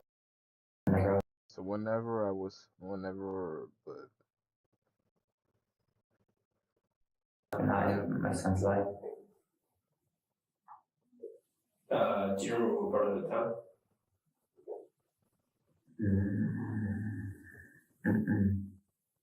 Such night. I was drinking, doing hella drugs that night. It was crazy. So basically, it could have been a mass homicide. Everybody was shooting at him, not just him, which probably irritates him because, hey, bro, you stole my kill. You know what I mean? Like, you know how you're playing a game, right? And somebody accuses you or whatever, gets mad at you for stealing a kill. Well, this guy was irritated in real life that, hey, that wasn't my kill. I couldn't feel that pure enjoyment as I felt when I killed that middle schooler when I was in middle school. This guy definitely gets turned on by killing people. Thank God I'm clean now, though. Yeah. Who's the homie that told you? Who's the homie that told you that? Just some old head called Ray. I don't know.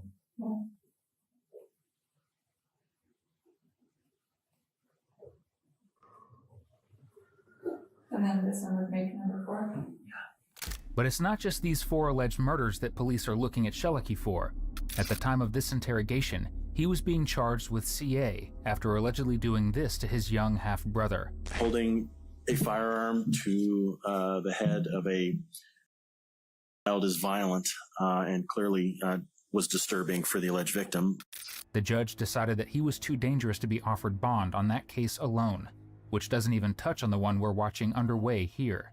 I'm just confused, like, did you get the Uber to take the car? This is all the confession, by the way. So, if there's not evidence or not, I mean, this guy's probably going to go to jail for a long time. Was it to shoot him? You shoot him. Because they canceled your therapy appointment. Like you wanted to. I ran out of meds.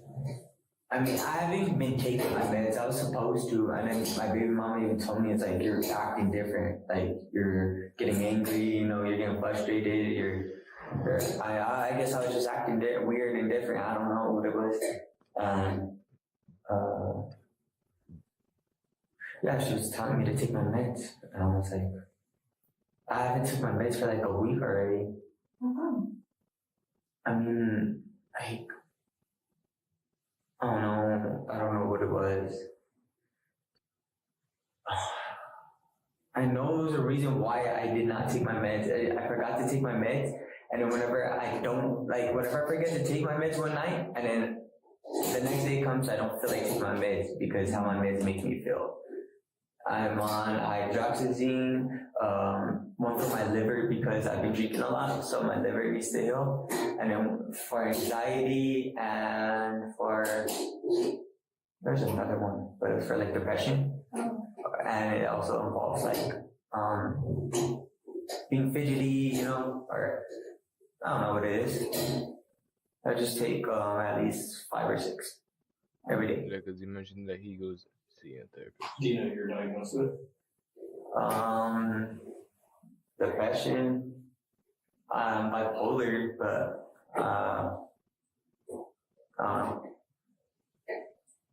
And you said anxiety? yeah, anxiety, yeah. Yeah, because I've had that since I was a kid. Okay.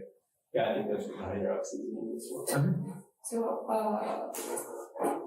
like on the Uber, did one just get randomly sent to you, or did you get to like pick through? Oh, I got to pick. Oh, you had to pick? Yeah. Oh, okay. What made you pick him? Did so?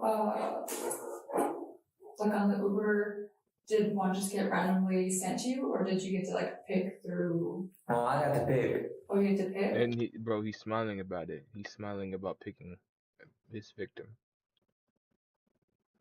It's not good, bro. They sent you, or did you get to like pick through? Oh, I got to pick. Oh, you had to pick? Yeah. Oh, okay. What made you pick him?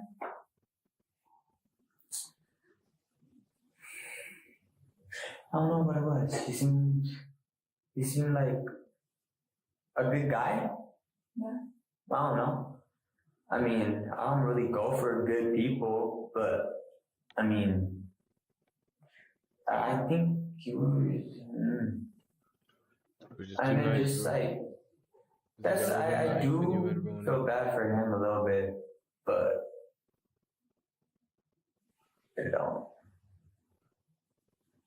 And then did I wish I would have picked this other guy. This guy had like big, like he was like buff, but he was too skinny. Joseph Andrus had everything in life going for him, not because it was handed to him, but because he worked for it. After graduating from the University of New Mexico, he started a company, ByteSpire, a tech startup.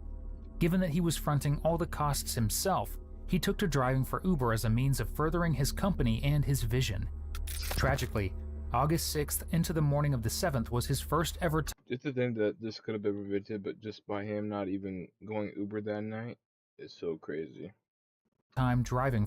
Tragically, August 6th into the morning of the 7th was his first ever time driving for Uber. And the thing that this is not a coincidence because he got picked.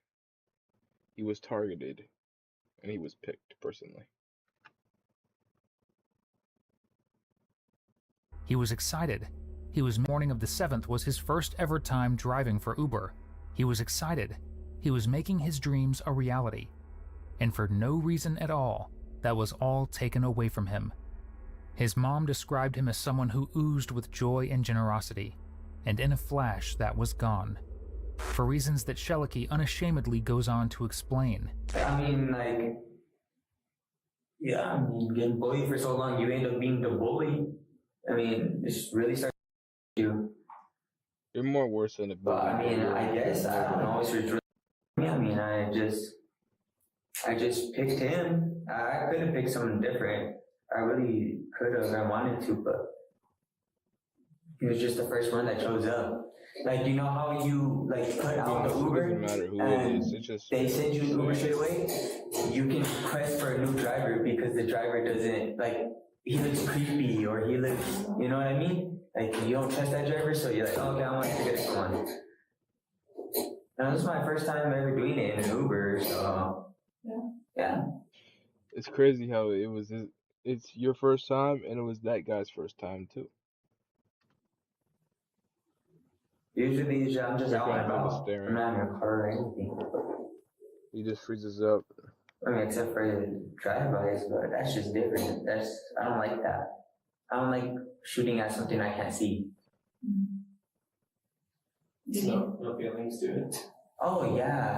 There's like, you're just blasting out the window. Like, what are you gonna feel?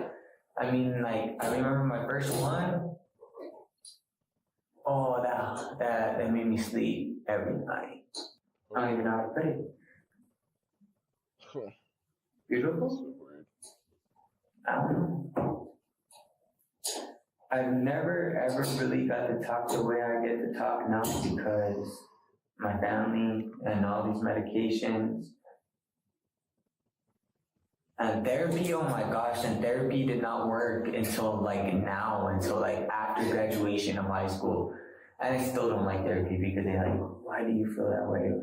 Why is it that you feel these type of way towards people? And it's not even like certain people, it's like everybody. It's like, I don't give a if we're close or not. Like, I get that, like my friends and like some people I'm like too close, I couldn't do that to, but if you really piss me off, I will do that to you. But, you know, I love it. Have you been able to talk to your therapist and tell them that you like to shoot people? Like, No, they start freaking out. Oh. I can't really talk about it. I can't really say anything about it. And whenever I think about it, oh, you need your pills. You need to get back on your pills. You need to make sure you're taking your pills every day. Da da da da. But I don't know, that was kind of dumb too. It's like, out in the open. I mean, it wasn't really public, but it was out in the open. Why did you keep the car? Why did I keep it? Oh, I needed transportation. It was kind of dumb. No, I mean, I'm not gonna lie, but yeah, I needed transportation. I needed somewhere to get, like, something to get to somewhere. You know what I mean? Like a plan, A to Z. I don't like A to B. I like A to Z. Because it's an endpoint? Yeah, you have your final destination at Z, you know what I mean? I don't want a car that's gonna take me A to B, I want a to Z, you know? What gun did you use to shoot him? What do you mean, which one? No, like what gun did you use to shoot him? This one that we're talking about. Yeah. I used a 40. A 40? High Point, JCP. Okay. Where's that gun at? I thought you guys had it. No? I've been here talking to you, or in Anna. Where'd you put it? It's in the middle console. Oh. Just pick it up and you'll find it right there. In the car? Yeah. Oh. Yeah, I know. I shot him with my gun. Oh, it's yours? Yeah. Oh, it's not mine, but, you know. Where'd you get it? Oh, I've had it for a while now. Did you buy it online? Oh, I buy it off the street. It was $50. $50 just for a gun, and then what? $23 if you have someone 21 and over to get you bullets. Easy. Simple as that. 50 pack too. Yeah. That's like what? Like 10 people you can kill, like with 50 bullets. That's easy. Shelicki goes on to give law enforcement a crash course in getting away with murder, despite the fact that, well, he allegedly hasn't. Why Uber? Why did you choose Uber to find the victim? It's easy. I mean, you have somebody else get the Uber off their name and off their thing. What I should have done was like do like a street over or some shit, and then just meet them there at that spot where it was, and then have them go do that. And off of someone else's name, just tell them their name that the person is using it off of. You pick who you want to either do or whatever you want to do. You pick who you want to kill, and basically you just wait until you get to the spot. And once you have that good conversation going where they like, you have a nice night, and then boom, you get out, arguing on shit right here, right now. You do that. Pick your victim, you pick who you want to do,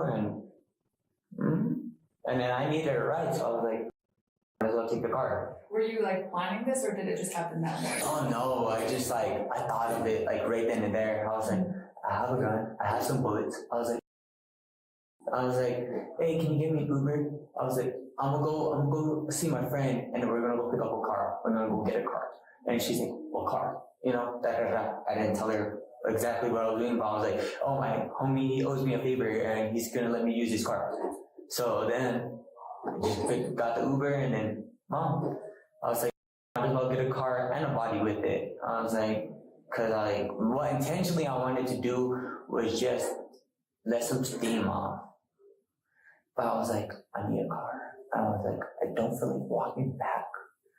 I'm like, might as well take it. So yeah, basically, yeah. I wish I would have been more smarter with it, but you can only get so far. Outside the door, Shellicky notices a crowd starting to gather. Unbeknownst to him, they're lab technicians arriving to gather DNA. You got those boys ready out there for me? For what? Those guys. Oh. I was like, I've just seen them. I was like, oh, look at them. So they walk out? Oh, where is he? Oh, right here? Yeah. Oh. No. That's, we're gonna have to do a DNA warrant on it. Huh? A DNA warrant? We're gonna get your DNA and your fingerprint. So they'll basically take pictures of you, rub a Q-tip in your mouth, and take your fingerprints. Ah, okay. Quick and easy. Okay. So they're getting on us. Her fingerprints for what? Because she was in the car. Huh? She was in the car. In the car? Yeah, she's been in the car. If she didn't know anything. But she's been in the car, she ordered the Uber. Yeah, she ordered the Uber because I told her to. I made her. Yeah, but I made her. I put a gun to her. Here's the thing: is we didn't know any of that, right? So we're doing an investigation. Okay. Bro, I'm dozing off. Okay. We'll get her DNA. Oh. Yeah. I used a 40. A 40? And whenever I think about it, oh, you need your pills. You need to get back on your pills. You need to make sure you're taking your pills every day. Da da da da. But I don't know, that was kind of dumb too. It's like, out in the open. I mean, it wasn't really public, but it was out in the open. Why did you keep the car? Why did I keep it? Oh, I needed transportation. It was kind of dumb. No, I mean, I'm not gonna lie, but yeah, I needed transportation. I needed somewhere to get, like, something to get to somewhere. You know what I mean? Like a plan, A to Z. I don't like A to B. I like A to Z. Because it's an endpoint? Yeah, you have your final destination at Z, you know what I mean? Yeah. I don't want a car that's gonna take me A to B, I want A to Z, you know? What gun did you use to shoot him? What do you mean, which one? No, like what gun did you use to shoot him? This one that we're talking about. Yeah. I used a 40. A 40? High point, JCP. Okay. Bro, I wouldn't be laughing or smelling in the situation that he's in. 40. A 40? High point, JCP. Okay. Where's that gun at? I thought you guys had it. No? I've been here talking to you or in Anna. Where'd you put it? It's in the middle console. Oh. Just pick it up and you'll find it right there. In the car? Yeah. Oh. Yeah, I know. I shot him with my gun. Oh, it's yours? Yeah. Oh, it's not mine, but, you know. Where'd you get it? Oh, I've had it for a while now. Did you buy it online? Oh, I buy it off the street. It was $50. What? $50 just for a gun, and then what? $23 if you have someone 21 and over to get you bullets? Easy. Simple as that. 50 pack too. Yeah. That's like what? Like 10 people you can kill, like with 50 bullets? That's easy. Shellicky goes on to give law enforcement a crash course in getting away with murder, despite the fact that, well, he allegedly hasn't. Why Uber? Why did you choose Uber to find the victim? It's easy. I mean, you have somebody else get the Uber off their name and off their thing. What I should have done was like do like a street over or some shit, and then just meet them there at that spot where it was, and then have them go do that. And off of someone else's name, just tell them their name that the person is using it off of. You pick who you want to either do or whatever you want to do. You pick who you want to kill, and basically you just wait until you get to the spot. And once you have that good conversation going, where they like, you have a nice night, and then boom, you get out, arguing out shit right here, right now. Conversation, and basically you just wait. Want to either do or whatever you want to do. You pick who you want to kill, and basically you just wait until you get to the spot. And once you have that good conversation going where they like, you have a nice night, and then boom, you get out, give me all shit, right here, right now. You do that. Pick your victim, you pick who you want to do,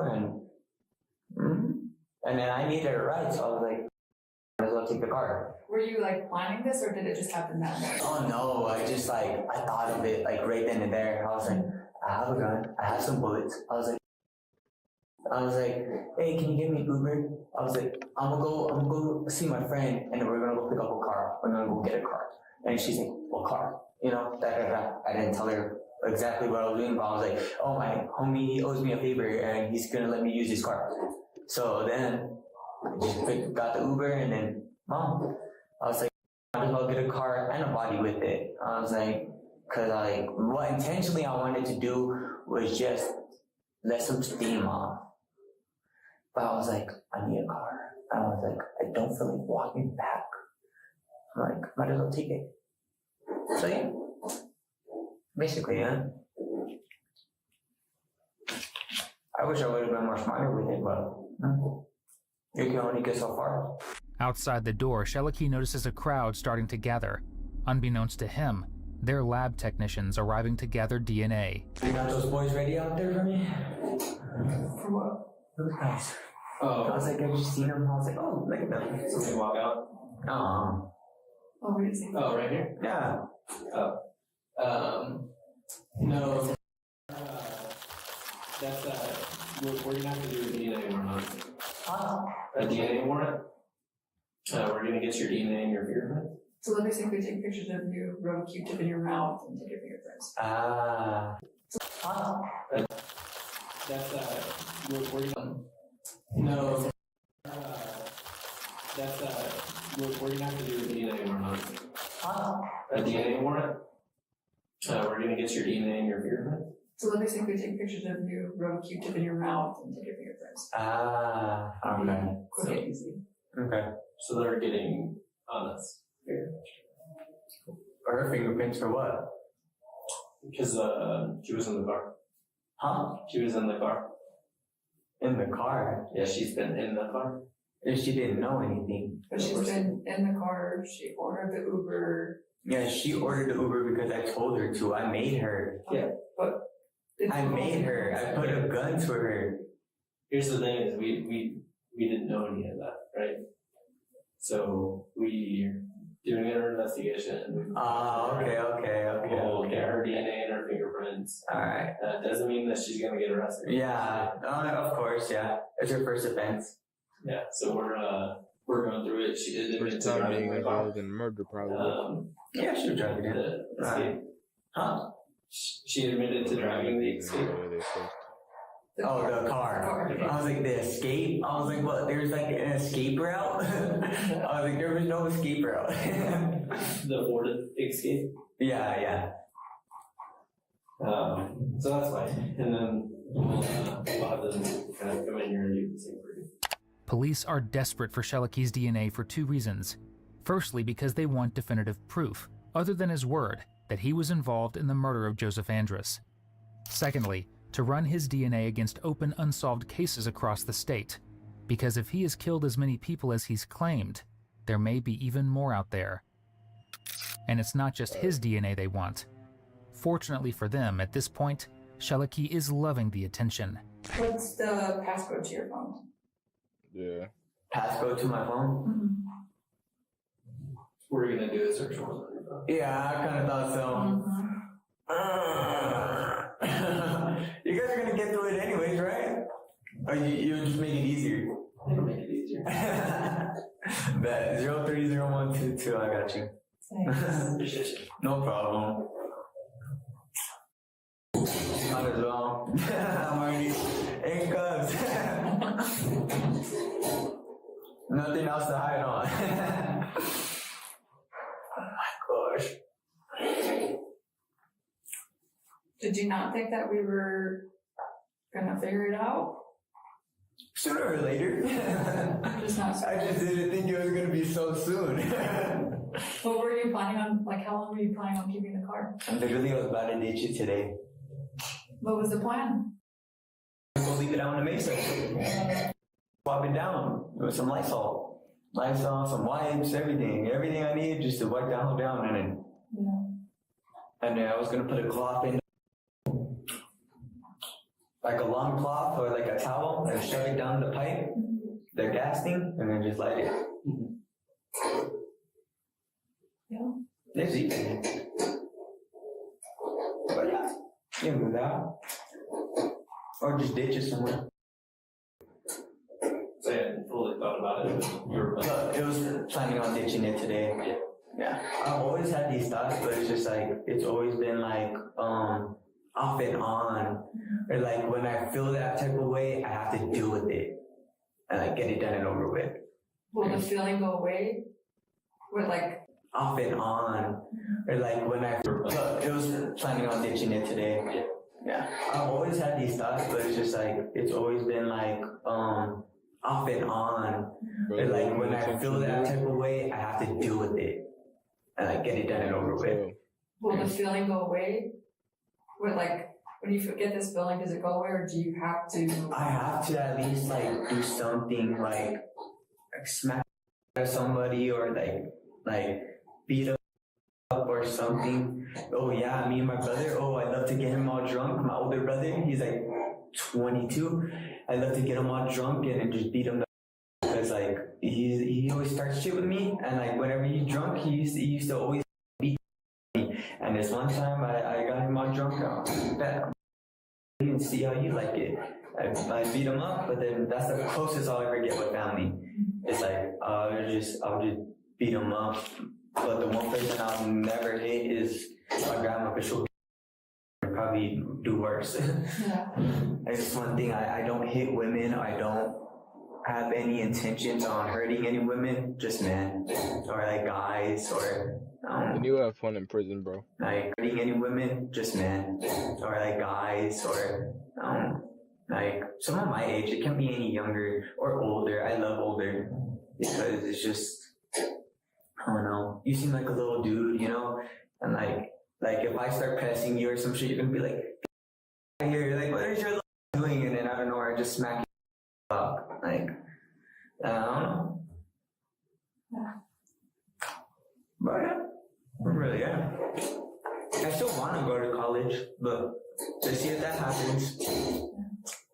When did the feeling start? When did you start getting the feeling? In middle school. In middle school? In middle school is bad. Bad. I used to just always like get into fights and shit. But I still do, you know? But it's just like, I used to always like feel it 10 times way worse.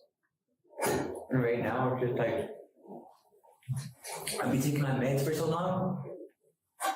I don't even like, I've been taking my meds for at least a couple of months now.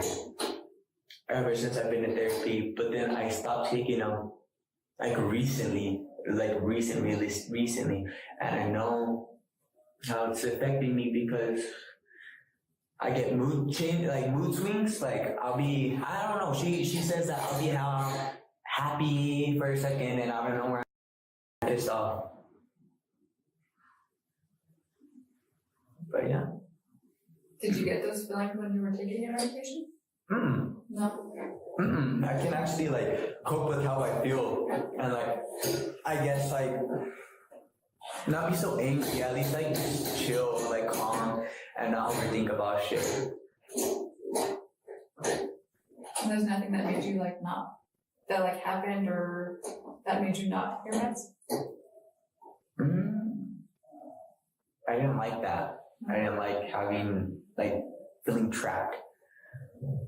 I don't know. It's like I feel trapped when I'm on my meds because it's like I have to like I don't know, be calm and like be like okay, you know?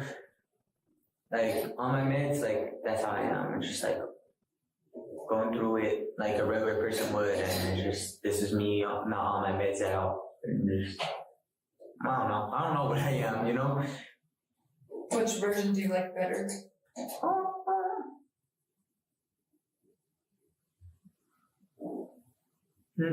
That's a good question.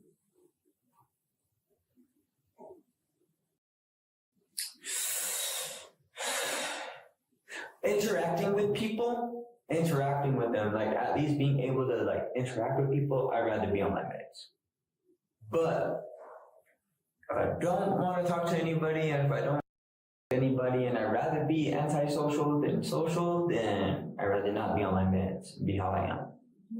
But I'd rather be. Sometimes I like my meds, but sometimes I just don't.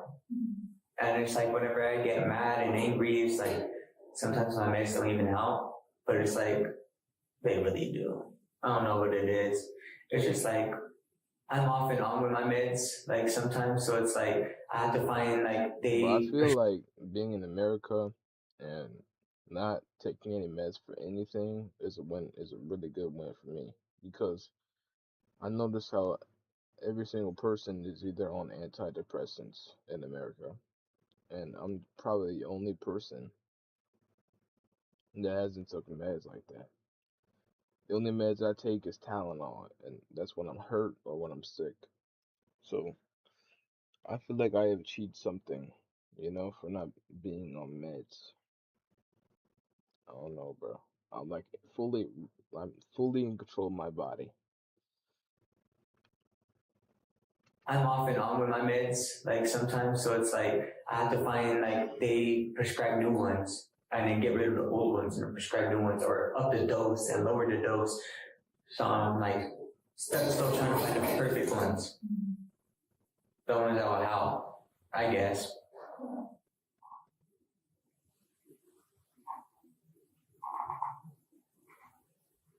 Is there anything that you think you need to know about, like, what happened? What do you mean? Thursday morning? Is there anything that we didn't go over, or? Nothing. I told Anna, and at first she didn't actually want to get me the Uber, so I threatened her. She got me the Uber, did it, came back, picked her up, didn't tell her anything what happened, and after that, it's been all right. I mean, I thought I was gonna get away with it, but I didn't. God darn it, you darn kids got me again. As of the publishing of this video, Shelikey is awaiting trial for the murder of Joseph Andrus. That being said, his guilt will be determined by a jury of his peers. He faces the death penalty if convicted of that murder. And in the meantime, there are at least 3 others being investigated. Bro, he faced the death penalty. I knew it would be a capital murder, bro. Albuquerque? Dude, that's really good that it's not in Ohio, because in Ohio they don't have the death penalty. I learned that from the Jeffrey Dahmer TV series. By law enforcement as of this moment. Our thoughts are with Joseph's loved ones and the other victims who have yet to get the justice they deserve. R.I.P. Marcus. If you enjoyed today's video, be sure to subscribe to our channel. 80% of everyone watching isn't, and your support would help us more than you realize. It's free, and it keeps this channel alive. You can also check out one of the craziest cases I've ever covered right here, or one of my newest uploads right here. Let's see. There's no amount of therapy that will cure him from being a psychopath. Played. Imagine committing murder to blow off steam or just to cope. This dude needs to be kept out of society. Facts. That's what I was saying. Any judge who thinks he's eligible for release needs to be reviewed. Can you imagine the victim's family hearing this guy be so nonchalant about killing their loved one? I feel rage, and I don't even know any of them. True empathy. He should never be released back in society again. Facts. You can tell he is a psychopath right away because he literally thinks he's there for conversation.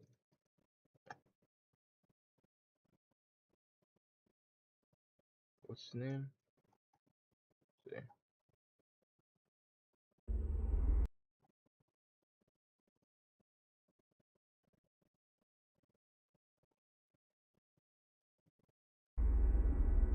Be sure to subscribe to this video. Sheliki is awaiting trial for the murder of Joseph Andrus.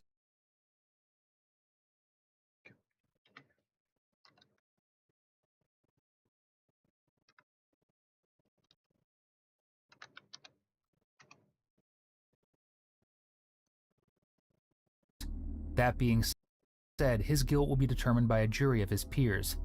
He faces the death penalty if convicted of that murder. And in the meantime, there are at least 3 others being investigated by law enforcement as of this moment. Our thoughts are with Joseph's loved ones and the other victims who have yet to get the justice they deserve. If you enjoyed today's video, be sure to subscribe to our channel. 80% of everyone watching isn't, and your support would help us more than you realize. It's free, and it keeps an hour and 58 minutes. Okay. This channel alive. You can also check out one of the craziest cases I've ever covered right here, or one of my newest uploads right here. Cool.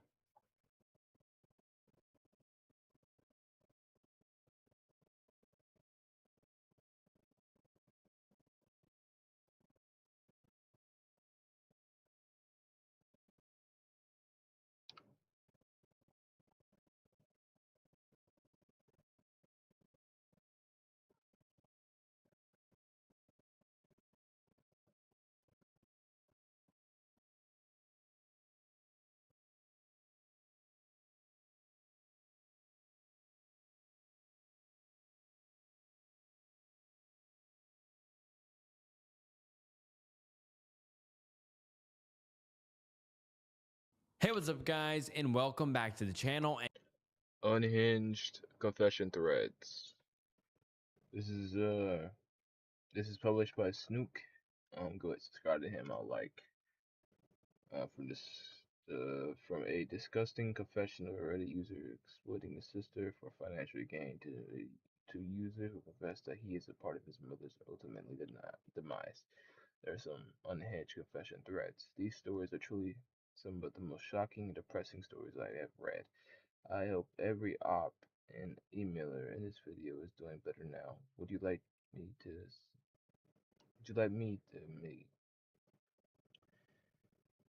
see me make more similar videos in the future?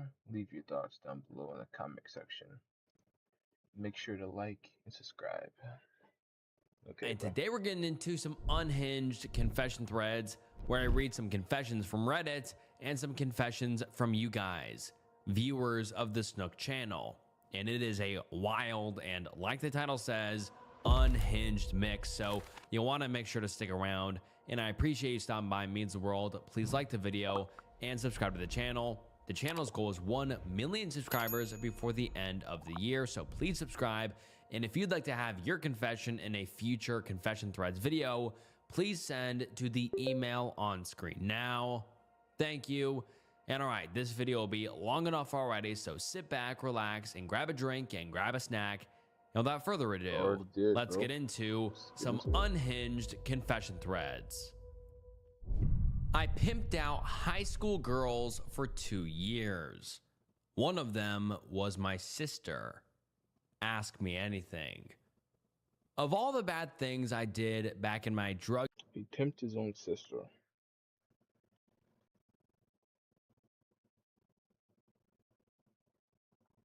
using anything.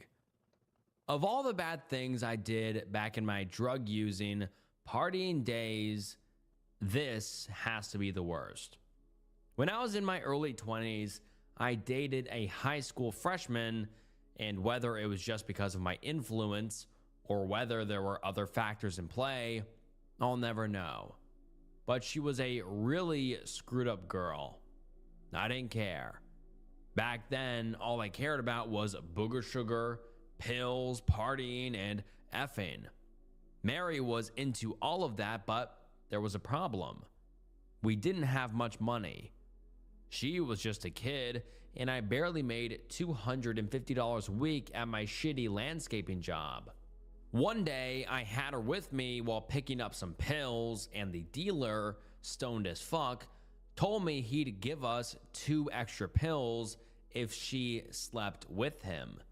It took some convincing, but Mary eventually agreed, and that was the first time I pimped a girl out. She wasn't the only one or the one I most regret. Like I said, Mary was a screwed up girl before I met her. I'm not saying I didn't make things worse for her, but I'm positive what ended up happening to her wasn't entirely my fault. The ones I regret most aren't even the friends she helped me recruit from her school after Mary became a proper escort. Most of them were also sort of crazy already, or else Mary wouldn't have been able to convince them to work for me. The one I regret most is my sister. She was 15 the first time she asked me for drugs. Just weed, which I had plenty of, but I convinced her it cost 10 times what it did. Keep in mind, I was on something practically all the time at this point, and had grown used to seeing young women as a means to make cash. I was absolutely without remorse or guilt. So she paid with saved up allowance money, something like $100 for 2 joints. Eventually, I brought her to her first rave and even paid for everything, including the pills. While she was rolling hard, I told a friend of mine to massage her, and when she began to complain that he was touching her too much, I told her to stop being a baby and just enjoy it. I watched my sister lose her virginity that night to a guy I barely remember anymore. He paid me $100 later for that. It wasn't long before she became my constant companion at parties, raves, and even clubs. Our parents were trying to control her by grounding her, but I convinced her to sneak out all the time.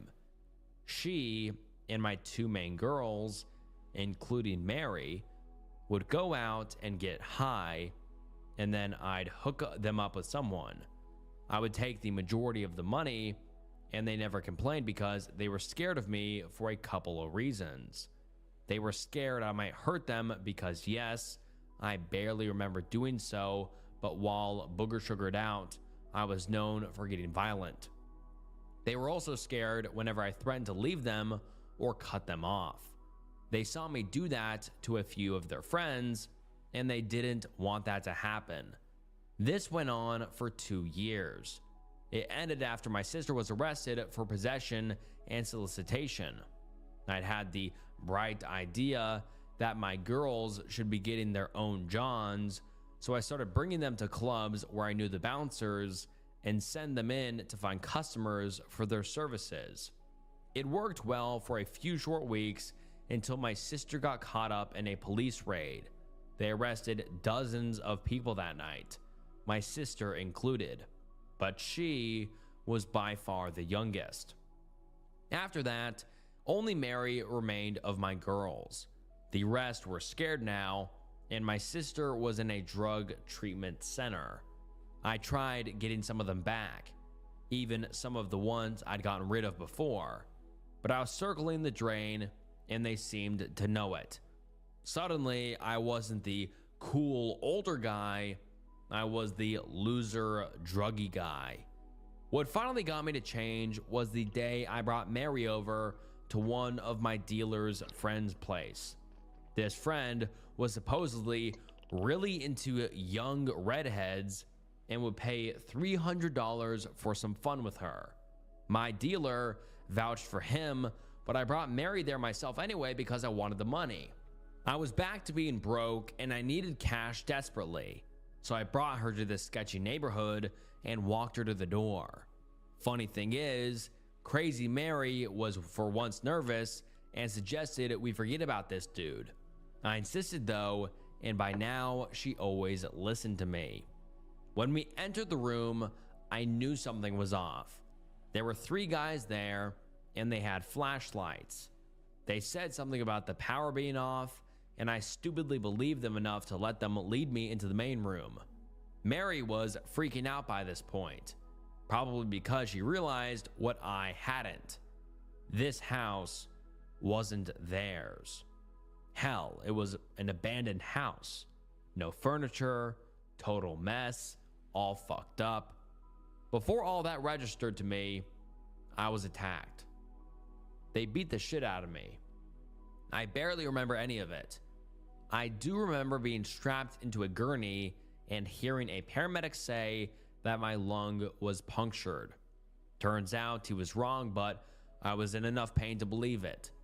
I spent the next few days in the hospital being treated for a variety of things, including a concussion that required them drilling a hole in my skull, broken ribs, a broken hand that never healed correctly, and of course, H withdrawal. When the police spoke with me, I refused to answer any questions until they asked me if I knew that my friend Mary had been assaulted as well. I remember feeling, and I still feel, the shame of realizing I had never even considered what happened to her. Turns out she had been violently R-worded while I was unconscious. They beat the hell out of her too. I think that's the first time I honestly felt guilt about what I've been doing for nearly 2 years. Not even my sister getting arrested had been enough to make me realize what an asshole I was, but being shown the pictures of Mary's face, all swollen and bruised, made me cry like a girl. I told the police everything about my dealer friend and how he'd set up a date with Mary that night, but nothing ever came of it. The dealer kept his mouth shut, and even though they raided his home, they only found a little pot. No money, guns, or drugs. He got a slap on the wrist. Yeah, I cleaned up after that. I've been drug-free for 5 years now. But Mary, last I heard, is still a heavy user. My sister got clean and is now in college, but she's had a string of abusive boyfriends, and I know that's probably my fault. I was her big brother, and I taught her that men only want her for intimacy, and she's had a hard time unlearning that lesson. The other girls I barely even remember, and am too much of a coward to try and track down. And even though it was a Ask Me Anything, the OP didn't really answer a lot of questions, and the questions he did answer have since been deleted. I mean, this was posted 13 years ago, so a lot of the accounts that commented have been banned or deleted or whatever. So let's just get into some of the top comments. Someone says, "That is a confession. That is a story." And then someone replies saying, "Doesn't sound like bullshit to me. I've known plenty of people to live this kind of life, and I've been pretty close to those situations myself. Not tricking for drugs and money, but around while it was happening. The people who are calling it fake have obviously never been in these situations, being heavily addicted to drugs, hanging out with dealers who sling mass amounts of drugs, or knowing girls who were so desperate for a fix that having intimacy with someone for drugs/money wasn't even a question. Believe it or not, this stuff doesn't only happen in the movies." Someone else says, "That's a effed up story. I'm glad you got a wake-up call and also decided to unburden yourself. Damn. Have you ever apologized to your sister or Mary about what you did to them? I feel like that would bring a lot of healing too. Peace." And the OP replies saying, "Yes, I apologized to my sister once, but only because she apologized to me first. We don't discuss that time in our lives anymore. As for Mary, no. I only saw her once after being in the hospital, and that was when she came to me asking for a hookup. I told her I was clean now, and she should be too, and she agreed, but while I stayed clean, she hasn't." Someone else says, "Track them down. Do something." And the OP replies saying, "Call it a cop-out, but I honestly don't know where to begin finding them. I don't even remember their full names. Mary might know, but last I heard, she had moved away, and the person who told me that said she was still really fucked up. And then an OP asks, "What made you decide to do an Ask Me Anything?" And the OP replies saying, "I just have a hard time sleeping, even with medication. I get these awful nightmares that wake me up in the middle of the night, and I feel like total shit. I feel like a fake when I go to my meetings. I try my best to get over my past, but I can't stop thinking about it. My sponsor suggested that I be more open about everything I did back when I was using, so I decided to try and Ask Me Anything to see if it would help." And then someone replies saying, "You will never get over your past because you are a truly rotten person. That doesn't change. Your only positive contribution to the world will be when you leave it." I knew my brother was going to commit S-word, and I didn't try to stop him. "Hi Snook, I've been watching your videos for years now, as I deliver packages for FedEx and I love your content. So much so that I have almost no more of them to listen to. So thank you for being a big part of my life. I hope this can make it into a video, as I feel it may have some value to others who may relate. All names have been changed for privacy. Please keep me anonymous. Now on to my confession. In order to truly paint the picture for this confession, I need to give some backstory context. Rewind the year to early 2012. I, age 11 at this time, was living with my mom and her douchebag husband in a small town in Utah. I never clicked with that guy, and he threatened harm to me plenty, and at one point actually did. Anyway, I had a falling out with my mother, and one early, rainy morning, after a big fight, she ordered me into her van, didn't let me gather my things, and I was only wearing gym shorts. In the van, she didn't say a word, only drove angrily. She dropped me off at my dad's apartment and sped away. I knocked on his door, and he and his wife, we will call Dee Dee, accepted me with open arms. The next couple of months is where I get acquainted with Dee Dee's family, her parents and her children. Her two sons lived with us, 16 male Ryan and 12-year-old male Brian. My stepbrothers over the next 2 years became what I saw as brothers. The events over these 2 years can be made into stories themselves, but that's not the topic today. Now let's go forward a year, into early 2013. I am now 12 years of age. Me and Ryan are best bros. He was the older brother I never had. He was funny, made tons of jokes, always made people laugh. He was charming and had the looks. Tall, dark, and handsome, as some would say. He had it all. I looked up to him, but I believe it was August of that year, Ryan got into a terrible car accident, going 70 miles an hour, no seatbelt, and crashed into a ditch, hitting something.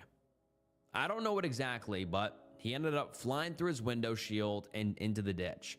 Oncoming traffic found him and called the police.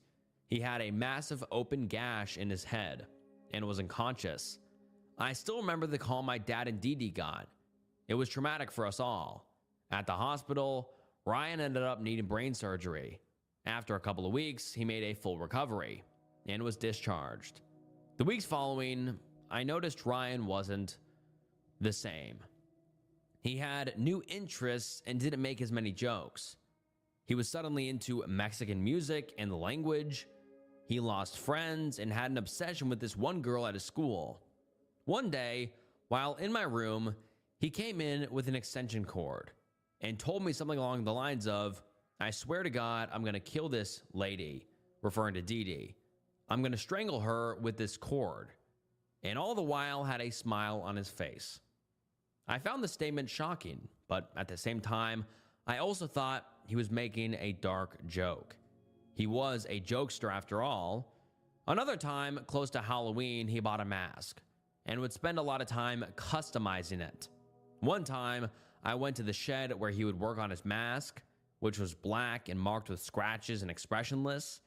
I told him how cool his mask was looking. He said thanks and proceeded to say, "If you hear on the news about a shooting and the person wore this mask, you know it was me." Remember that.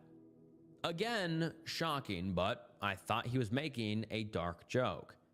Now, almost a decade later, I realize these statements were most likely cries for help.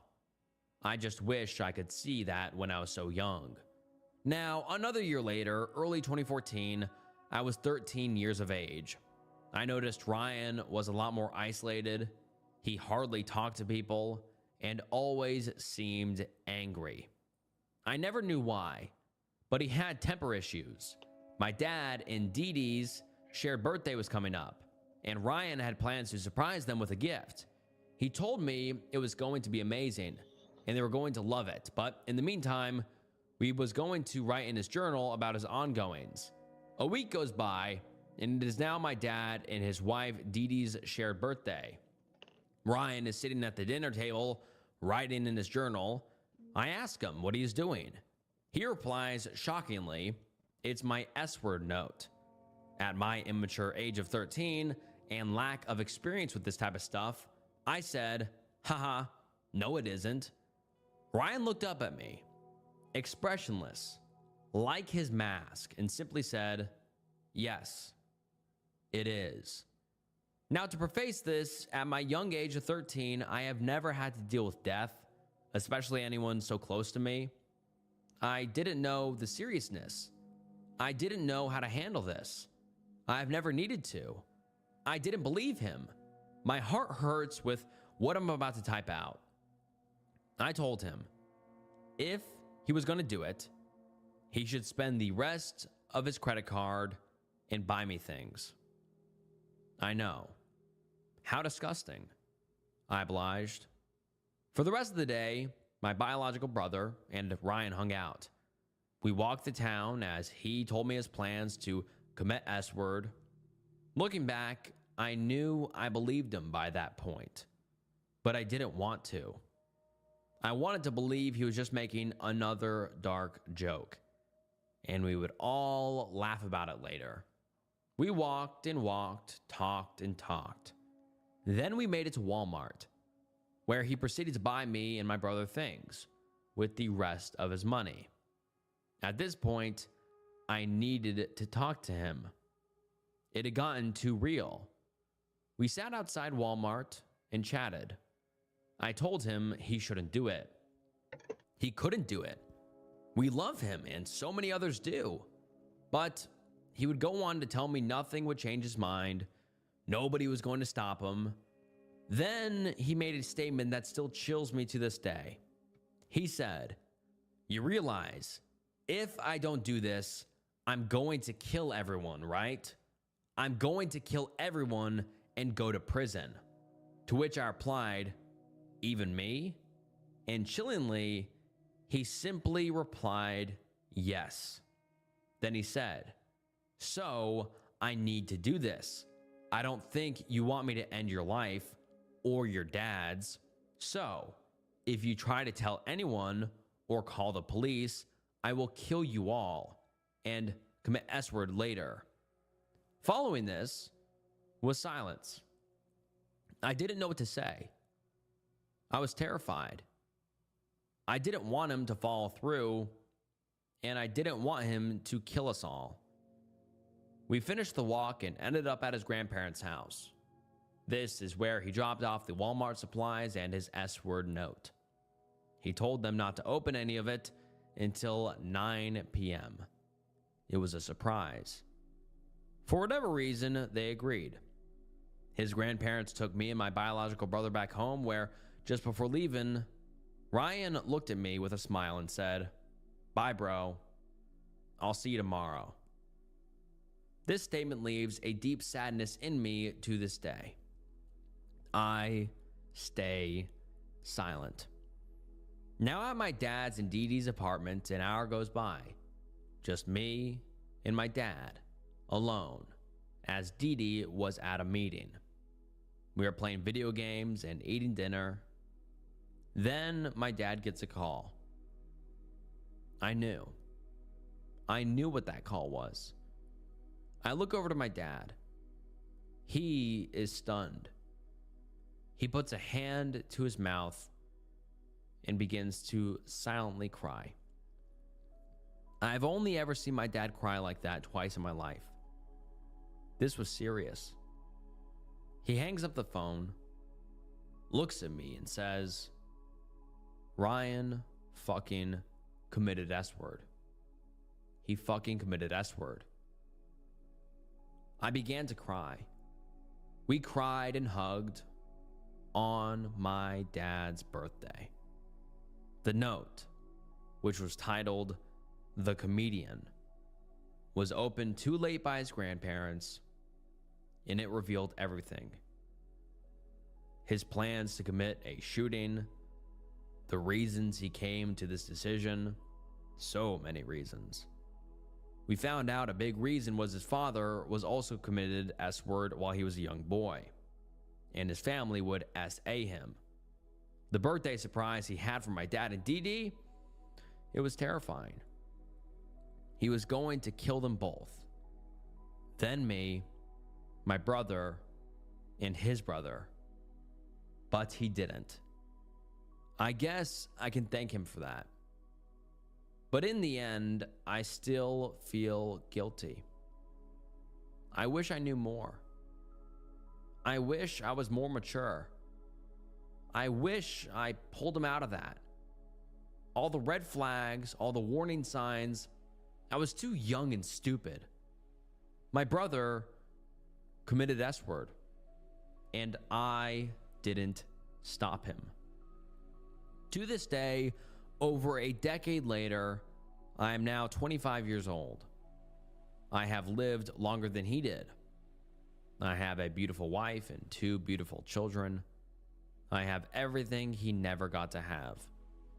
I will forever feel guilt, sadness. Such a great guy. Such a terrible ending. If this gets in a video, I want everyone to know. Whether you are a young, ignorant kid like I was, or an older person, please, please do everything you can to save someone. See the warning signs.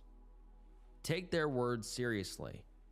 Pull them out of that place and save a loved one. Or end up like me. Thank you, Snook, for reading, and I hope this can be of some value to someone. There is a lot to learn from my mistakes. My sister is mentally ill, and I wish she would just die already. Hi, Snook. This might be a long one, so sorry in advance. I have a few major things in my life I could talk about, but this is probably one of the most entertaining, I guess. I recently stumbled across your YouTube channel and got hooked, so I thought maybe I could share something and get it off my chest.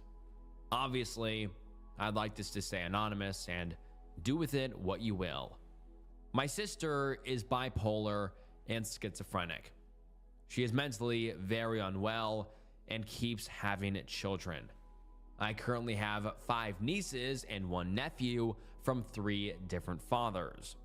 One of them is a stoner who sells drugs. One is in jail for murder.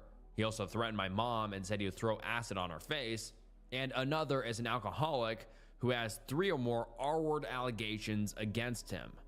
As you can guess, none of them are present in the children's lives. The worst part is that my mom has custody of most of the kids, and many of them have difficulties.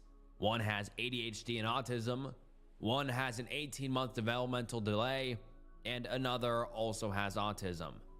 For some context, I live with my Spanish dad in Spain. My mom is English and stayed in England. I left because I was sick of everything and had a terrible childhood. So I moved in with my dad. My sister is older than me and has a different dad, and that's where a lot of her issues come from.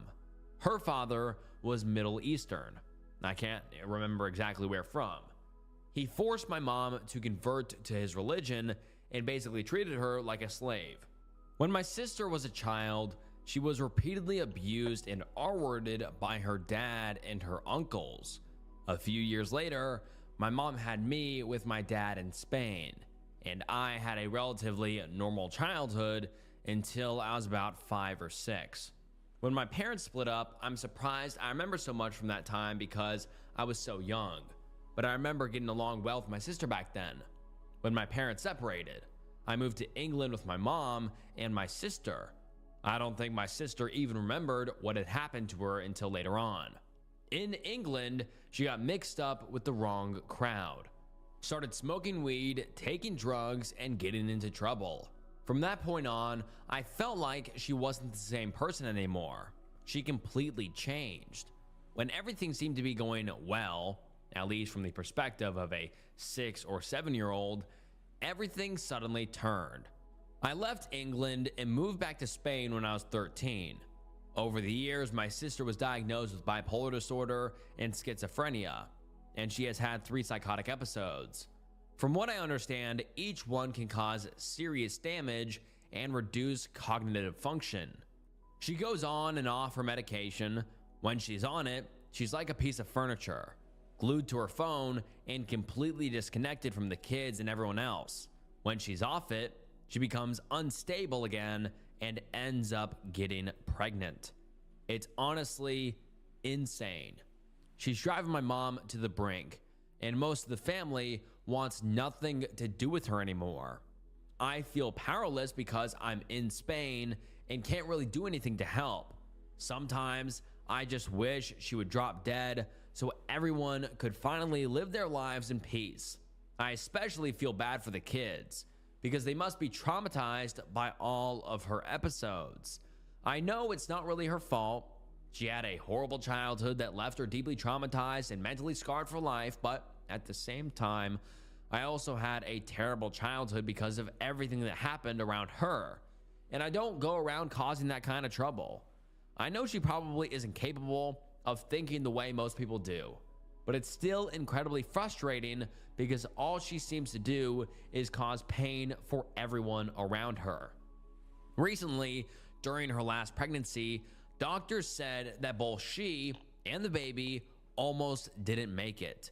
They warned that if she got pregnant again, either she or the child might die. And the only thought that crossed my mind was, well, in a couple of months, I might have to catch a flight for my sister's funeral. Am I wrong for thinking like that? She isn't the sister I used to know. It feels like the sister I had died years before I moved to Spain. Even while typing this out, I feel nothing for her. Honestly, I believe my family back there would probably be better off without her. I don't want to ramble too long and drag it out, so any questions, feel free to ask. Let me know if you use this, and thanks for your videos. It makes me feel like I'm not the only one in the world with a twisted mind. Lots of love, bro. I killed my own mother. My mother was an evil person, long ago corrupted by some form of mental illness. Beyond the typical annoying mom stuff, she had a cruel streak that is extremely hard to explain. On more than one occasion, I saw her physically attack children, animals, and even her own elderly parents while they were still alive. I moved away from my mother at the age of 10. And for the decade that followed, I tried to be a good son. I would visit a few times each year and call at least once a week. During this time, she degenerated from an alcoholic to a hard drug user, eventually finding religion and becoming born again. But despite her newfound faith, she remained just as cruel as ever. For her, God was a vengeful being, bent on revenge and punishment. In her twisted worldview, Jesus had no problem with cruelty, so long as we were faithful.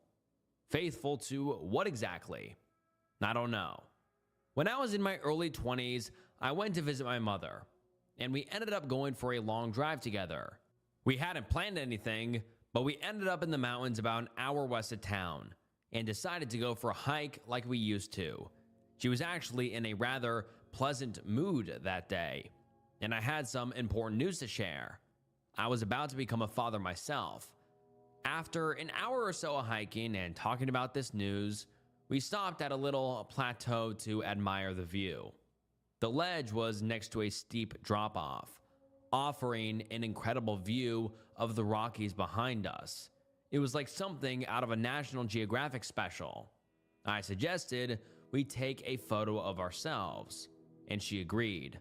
I set up my camera hanging from a dead tree and aimed it using the strap so that the view would be behind us.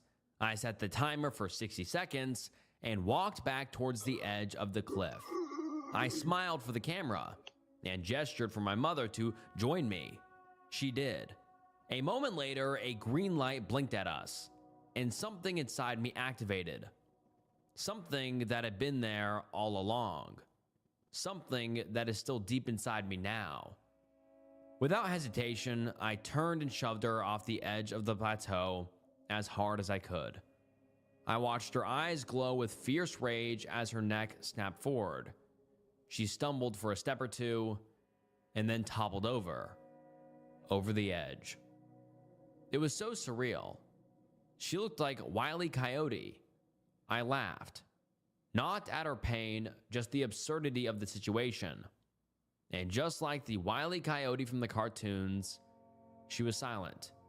The only sound was the snapping of pine branches and the chirps of frightened birds. I calmly hiked down and around, towards where the body was. As I approached, I could hear a soft gurgling, and I was amazed to find her still alive, partially impaled on a stump. I'm no doctor, but there was a lot of blood. My guess is that she punctured a lung because she couldn't talk. She could only drool blood and gurgle at me. I pulled out my cell phone. No bars. I wanted to stay and watch her die. But I knew the time had come to act rationally again. I hiked towards the car at a double pace and called 911 as soon as I found some reception again. The operator had a sweet southern drawl and asked me if I knew where I was. Of course I did. I had hiked these mountains 1,000 times. She said authorities were on their way, and I knew I had an hour at least. I rushed back to the body, but it was too late. She had already died. I didn't touch the body. I didn't move her. I wanted to make sure I had a few questions to answer as possible. To cut to the quick, the death was ruled an accident, and I was never charged with anything. My mother was a piece of shit. So no one else really cared that she died, and no one had reason to suspect me. The sorrowful, grieving son who had come to visit his mother like a good little boy, of anything. I never even took a polygraph. No one asked me to. So why am I telling this to you? R/confession? I'll tell you why. Just a few minutes ago, my son, who is now in the 4th grade, was sent home from school early for brawling, and he came home to find me here in my home office, working, as I usually do. Eager to change the subject, he grabbed a photo that I leave on my desk and asked me about it. I grabbed it back away from him and sent him off to his room. But after sitting here and just staring into this photo for a while, I felt the need to share. After all, it is one of my favorite photos. I look so happy. Hell, even Mom looks happy. My wife is dead. That is a creepy.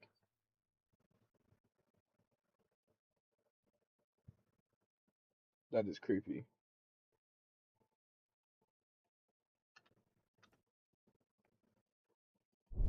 My wife is dead.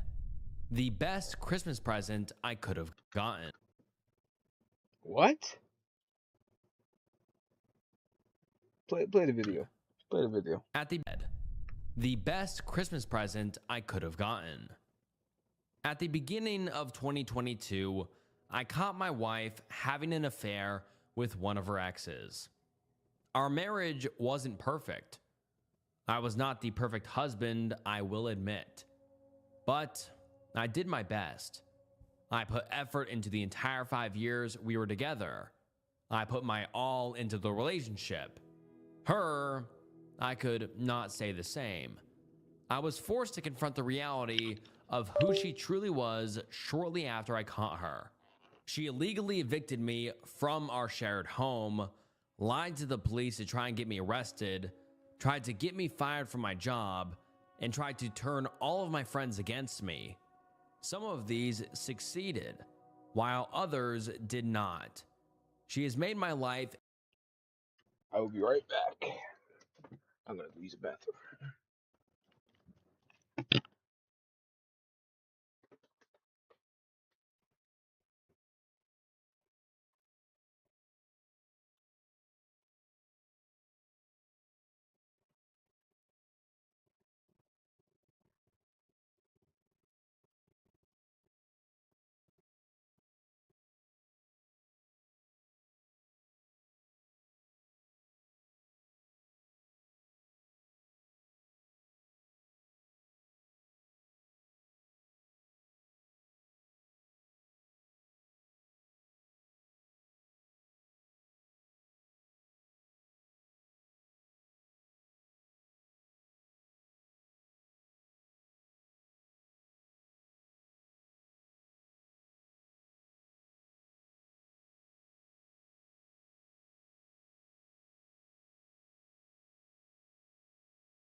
Alright, I am back. Succeeded, while others did not. She has made my life a living hell since the day I asked her for the divorce and has planted her heels into the ground over our separation to try and drain all my finances and emotional strength from me. The only upside is we had no kids for her to use as weapons, but I soon found out that her policy of strict birth control with me did not extend to her suitor, as he got her pregnant 5 months ago. I thought maybe this would help speed along the divorce, but it only rallied her in her efforts to destroy me. On Christmas Eve, my wife and her suitor went to a party where both of them got drunk. I find this fact terrible, as all her friends knew she was pregnant as well. Her suitor drove them home, a mistake that would cost them both their lives. In the state I live in, our divorce is now considered to never have even started. I will be able to claim her life insurance policy for myself and move back into my home. Her parents called me up distraught yesterday, acting as if the last year had never happened, and offered their full support to my funeral preparations for her. My confusion here was beyond belief, but the apple does not fall far from the tree when it comes to my wife. I told them if they want a funeral, it was coming out of their pockets. I will pay for her to be cremated and deliver her ashes to them in the cheapest urn offered if they desire.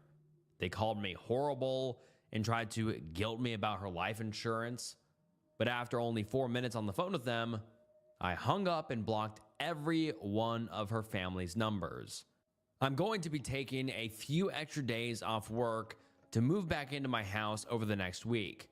I've already made arrangements to have her stuff hauled off, so my home will be an empty canvas to start my life anew.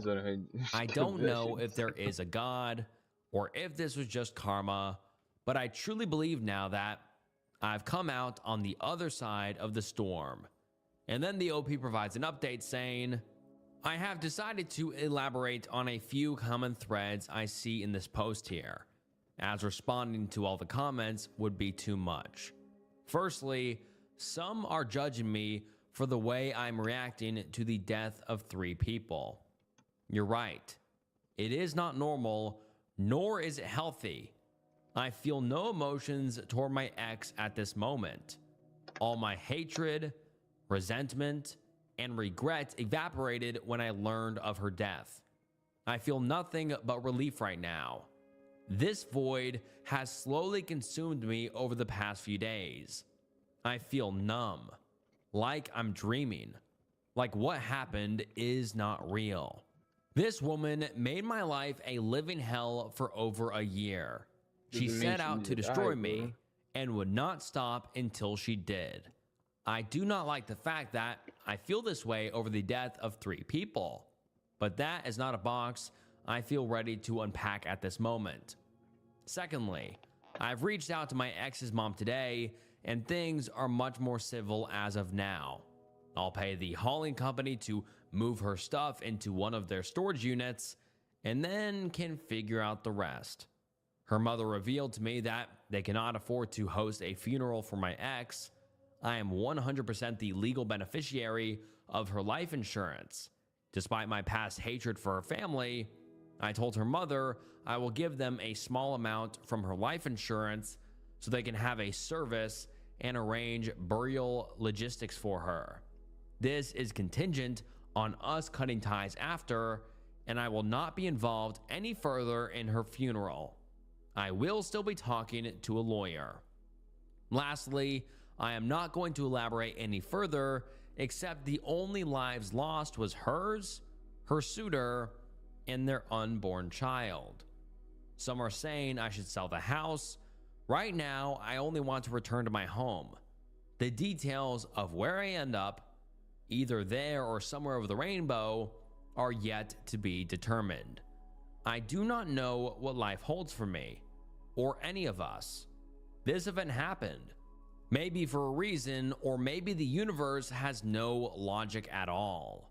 This gift put an end to a period of my life that sent me to the brink of destruction.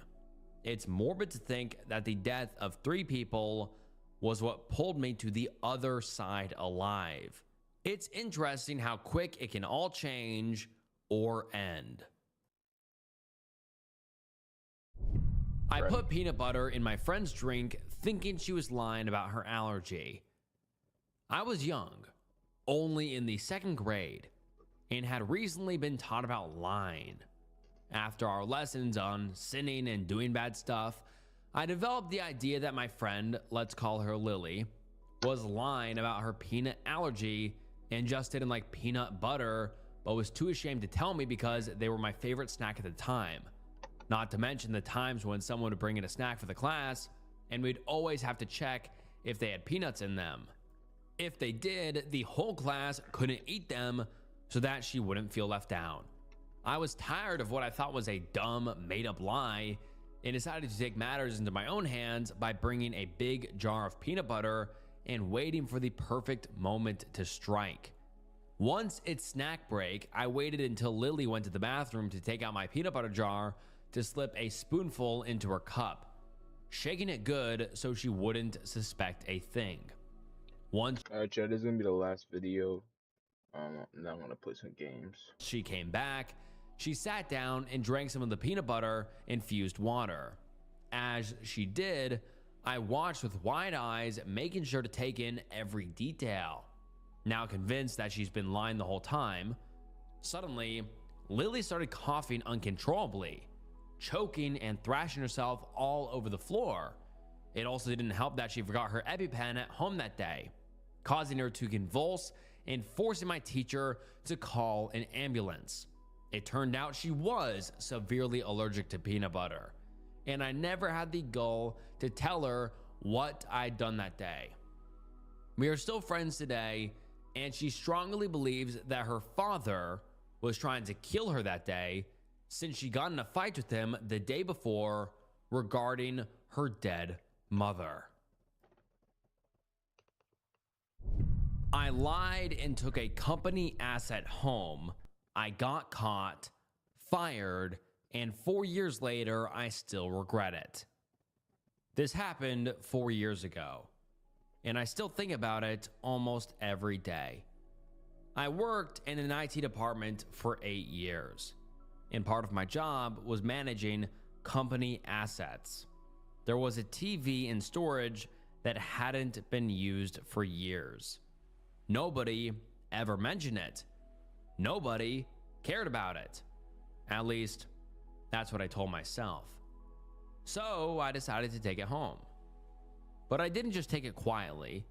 I made up a story and filled out a request form saying I was moving the TV to a supplier's location. A complete lie. The truth is, I was taking it home for myself. I created that fake excuse to make it seem legitimate, and I handed the form in like everything was fine. The guard saw me taking the TV, took a picture, and reported it. That's how I got exposed. Everything escalated fast. It became a big issue in the company. I returned the TV within a few days, but the damage was already done. At the time, I was so defensive. I told myself, it's just a TV. What's the big deal? I felt like people were overreacting and gossiping unnecessarily. But in truth, I had lied, manipulated the system, and broken trust. My boss was disappointed. They didn't say much. They just ended my contract quietly. I didn't get a chance to explain. I lost my job, and even worse, I lost all of my friends there. People cut me off, unfollowed or blocked me on social media. No one reached out. No one asked me what really happened. I became the center of gossip, even among people who had already left the company. I know what I did was wrong. I was manipulative. I was persistent. I thought I could get away with it. And now, years later, it still haunts me. I miss my coworkers. Not even one person in particular. Just the group moments, the laughter, the feeling of belonging. I didn't take the TV because I needed it. I think I just wanted a small win, a sense of control, something that felt like mine in a job where I felt invisible. I regret it deeply, and I don't know if people ever really forgive you for something like this, but I needed to get it off my chest. Cool. My wife of 13 years confessed about an affair about 3 months ago. She told me the day after our anniversary that they had intimacy often. I don't know what to do. The title pretty much explains it all. I am a stay-at-home dad of 3, including one with special needs. For the past couple of years, it's been a slog. Therapist after therapist after therapist for my kiddo with cerebral palsy. 2 other kids in school. It's something we discussed many times. She works and is able to provide for us financially, and I would stay home with them. 2 years ago, she joined a gym and began a relationship with John. John and my wife would frequently message on Facebook about random things, but things that my wife tried to hide and delete. She has lied about speaking to him, what they've spoken about, amongst other things. We are done having kids, so she used this time to get a breast augmentation and tummy tuck-like procedure.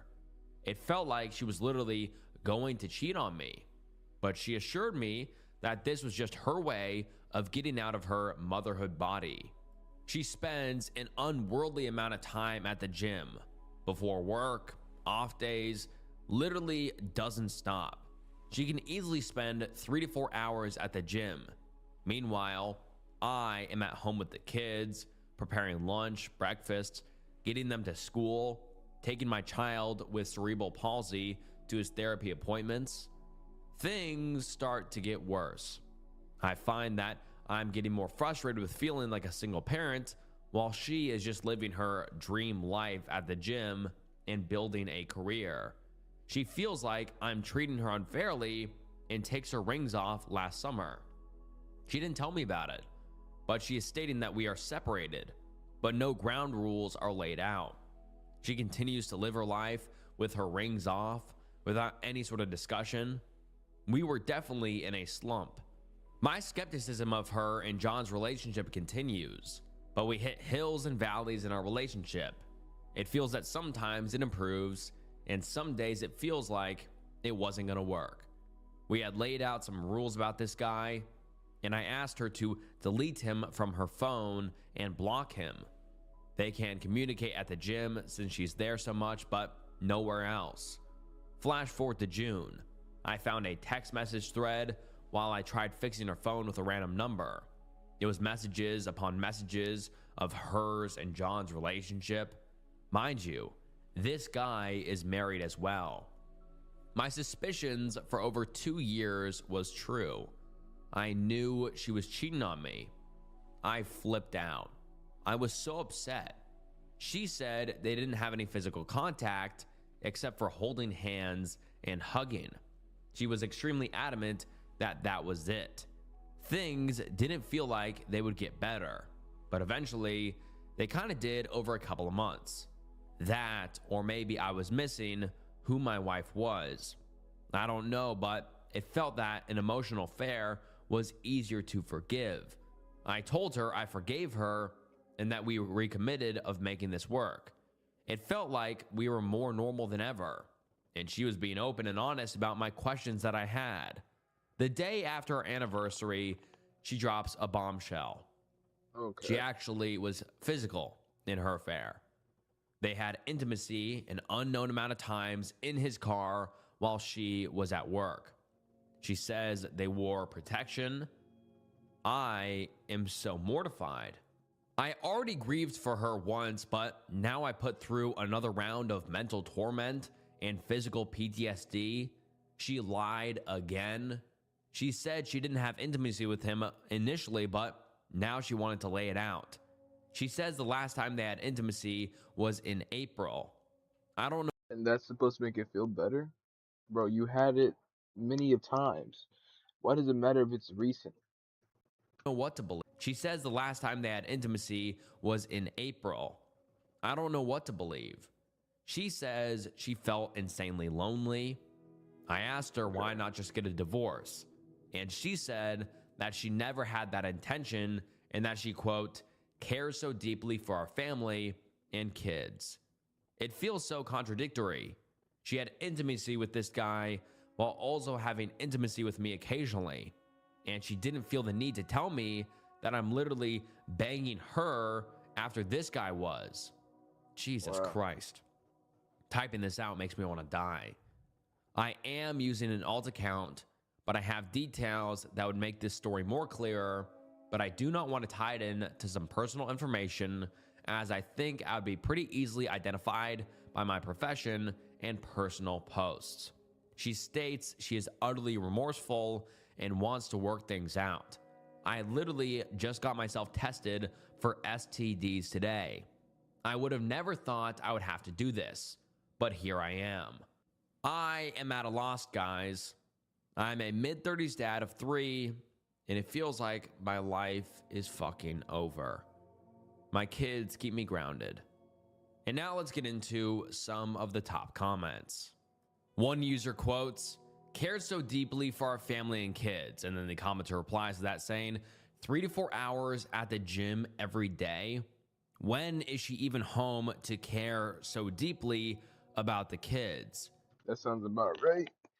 Good question, bro. That's a good question right there. When is she even home to care so deeply about the kids? And the OP replies saying, this is exactly my point. She literally goes to the gym in the early morning, but sometimes doesn't get home until kids are on the bus. Dang. I would hate to miss waving them off. I wave them off every morning. One user comments, first things first, you should make it. It's clear who cares about the kids more. That's really clear. An appointment morning. One user comments, first things first, you should make an appointment with a lawyer and a marriage counselor if you so choose. Have them both spell out your options as well as what custody looks like. That's where you can work from as your base. Honestly, I think the guy should get full custody because the girl's not even home to wave off her own kids, and she's too busy getting, you know. As what custody looks like, that's where you spell out your options as well as what custody looks like. That's where you can work from as your base. Everything has failed and we're getting divorced spot. Next step is to figure out, do you actually want to reconcile? Has your wife actually shown you any form of forgiveness? Does her affair partner's wife know? I would personally make that a condition that the wife has to know before anything else happens. If your wife tries to defend him, tell her in no uncertain terms that you guys are over if she tries to defend him whatsoever. She has to choose you versus him and has to actually do the work. She gets to do whatever she wants while you maintain the house lifestyle, and that needs to change. You need a social life, and the whole reason she had enough time to go cheat was that you were maintaining everything at home while she could get off scot-free and do whatever the hell she wanted. Right. The fact is that she chose him over you multiple times, and you have to tell her that is what she did. Does she recognize the enormity of what she did by choosing to step out of your marriage multiple times, including around your anniversary? Does she realize that she was giving you sloppy seconds? Whether or not she was actually doing that, that is the actual effect of what she did. She has to realize that she did not choose you and chose herself. Honestly, I would also have a big problem with forgiveness, because how many times did she turn you down for emotional and physical intimacy while providing it to someone else outside of the marriage? How much time did she spend outside of your marriage with somebody else due to the direct efforts that you have put in to keep your family going? Did she not realize that the only reason she had time to do anything was your sacrifice? I would say this for any gender, but this is selfish. I just want to let you know your pain is justified, and frankly, I don't know if she wants to rug sweep and move on, but I don't know exactly how she's shown remorse and what effort she's actually putting in order to move your relationship back to a trusting one. Any thoughts? And then the OP replies saying, I'm reading through this. I will add, when I found said text messages, the first thing she said was, quote, she cares about him, which really pissed me off. She should care about me as her husband. She finally has told him no more contact, and she blocked him on every platform and said that she is willing to have an open device policy. I do think this is extremely remorseful, at least right now. He has made some suggestive comments as a way to make her feel bad. She did put her rings back on, and the guy wants to reconcile to me as well. AKA, he reached out to me on Instagram, and I immediately blocked his dumbass. Another user says, I've said this before on this sub that if my spouse was the one to come clean about an affair, I'd be likely to try to work it out, but this is just a disaster. If you decide to stay, and that's a big if, number 1, couples counseling. Number 2, quitting the gym. Number 3, spending time with her newly available free time with the kids she allegedly cares deeply for. But this all hinges on one question. Do you even want to work things out? Seriously, ignore everything I just suggested. Ignore any stay, leave, crucify her in the divorce, or other comments. Take some time and really ask yourself, do you want to try to work this out? And then a commenter replies to that saying, thank you for putting this question into words that I've been trying to do myself in another thread. The real question is, what is she doing to want to make him stay? And the OP replies saying, that's what I'm thinking. From the beginning, I'm convinced she had a plan or deep intention, but she says things just kind of fell that way. Yeah, right. She says they were just friends first, but if that's the case, why did she delete all of her messages from him when I first saw them? That first happened like 1.5 years ago. This has been shitty since the start. Another user comments, your mistake was thinking any sort of affair would be less harmfully. An affair is an affair, regardless getting physical or not. Have you wondered why did she have this surge of honesty so suddenly? I imagine her affair has gone sour. She's afraid being dumped by you and is trying to keep you around. I won't be the one to tell you how you should take on your life, OP. You are the only one who knows how hard this hurts you and how bad you are right now. However, I'd recommend you to take your feelings in consideration this time. May you find the inner strength to take the best decision for your happiness and for your emotional health. And the OP replies saying, you're not wrong. Things did get sour after I found these texts. She immediately ceased that relationship and blocked him. I think that's why she wants to start fresh and continue our relationship. She's given me contradictory information that it only happened because she was separated and she was extremely lonely. But then she said she doesn't want to leave her family and that we mean so much to her. I asked her plainly, did you think about us when you were banging in his car? And then we don't hear an update for a long time, about 3 months, but then 3 months later, the OP comes back and gives us an update. Let's get into it. Mild update. My wife of 13 years confessed about an affair about 3 months ago. She told me the day after our anniversary that they had intimacy often. I debated on whether or not I really wanted to write an update or not. Life has been really a whirlwind of emotion since that point. For all those people who gave me encouragement and advice, I really appreciate you more than you know. We sought counseling pretty much ASAP since all this shook out, which has been a somewhat positive experience, I think, for both of us. Overall, this update is really boring, but maybe I need an outlet right now because I'm feeling it hard today. Generally speaking, things just are right now.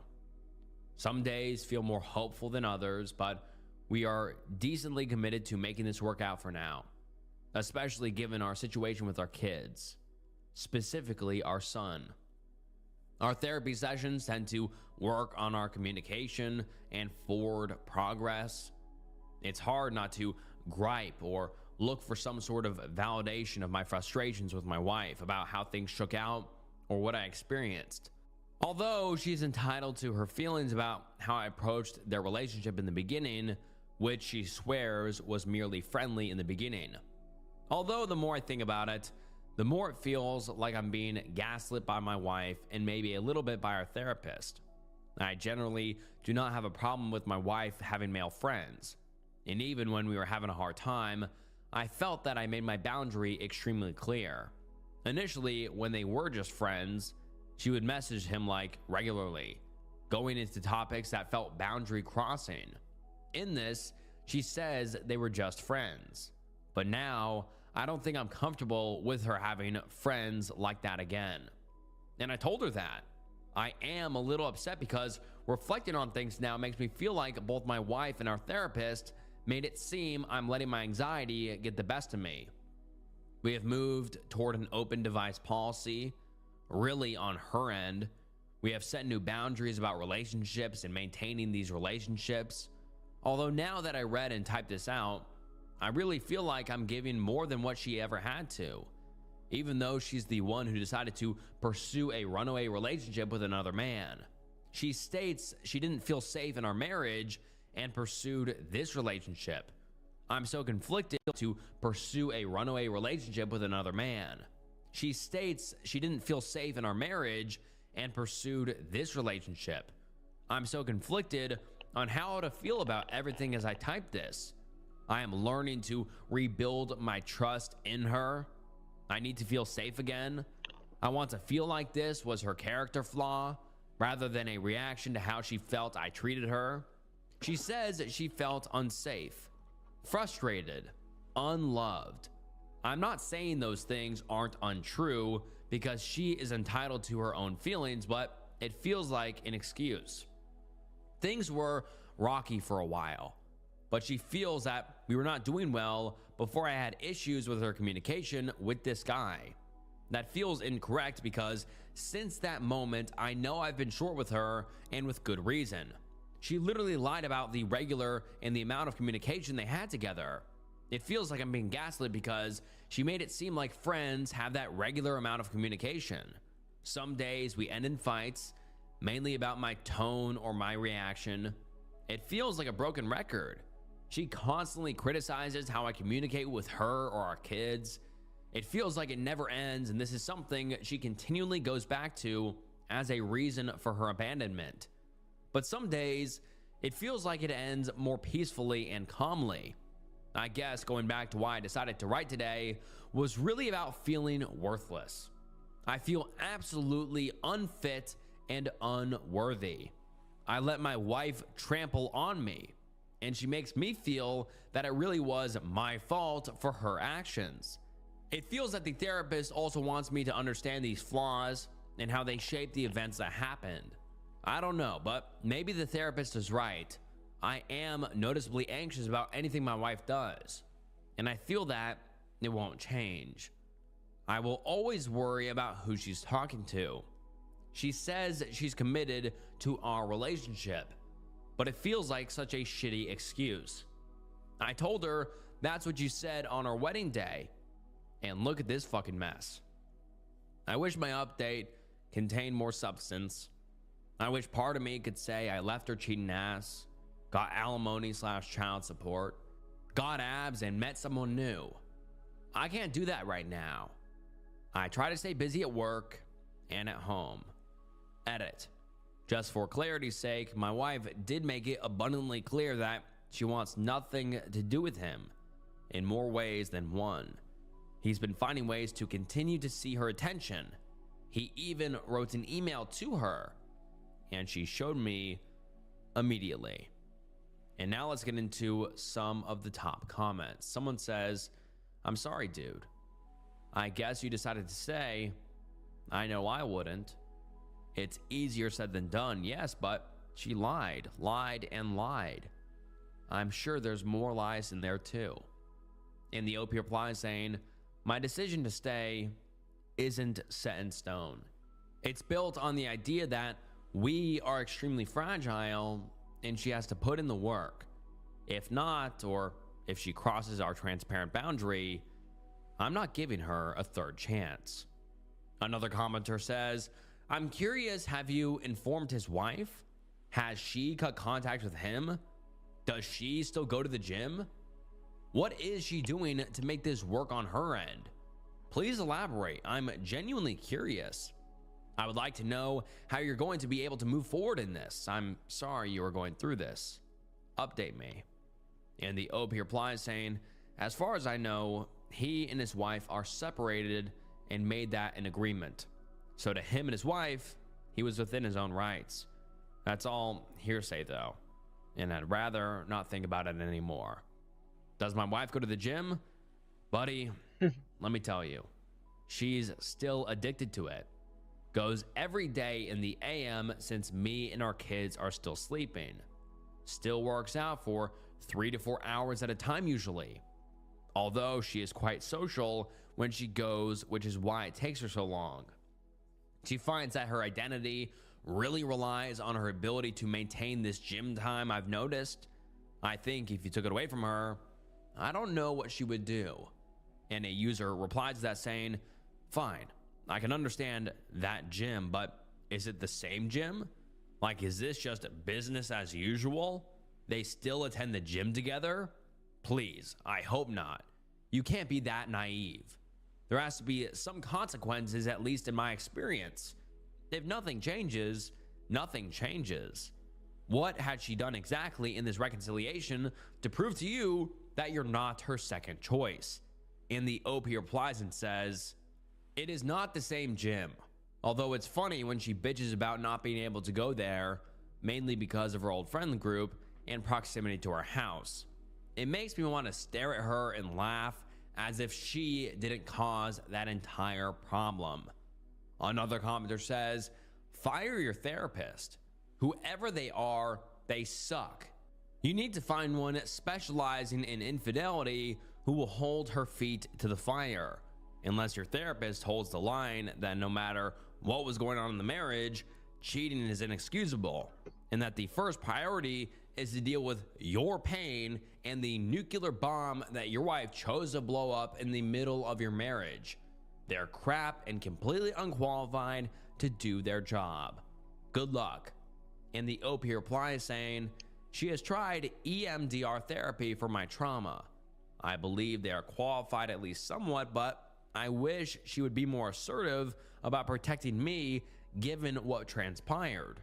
Although, to that effect, I know she needs to remain neutral, so I'm not sure what good therapy looks like. Another commenter says, find a new couples therapist because yours sounds very biased. And I really suggest individual therapy because you need a space away from her to work through this. And the OP replies saying, I agree. I think individual therapy would really help me. Another commenter said, never ever be a stay-at-home dad. Women lose all respect for their spouses when they become stay-at-home dads. That's right. Get a job pronto.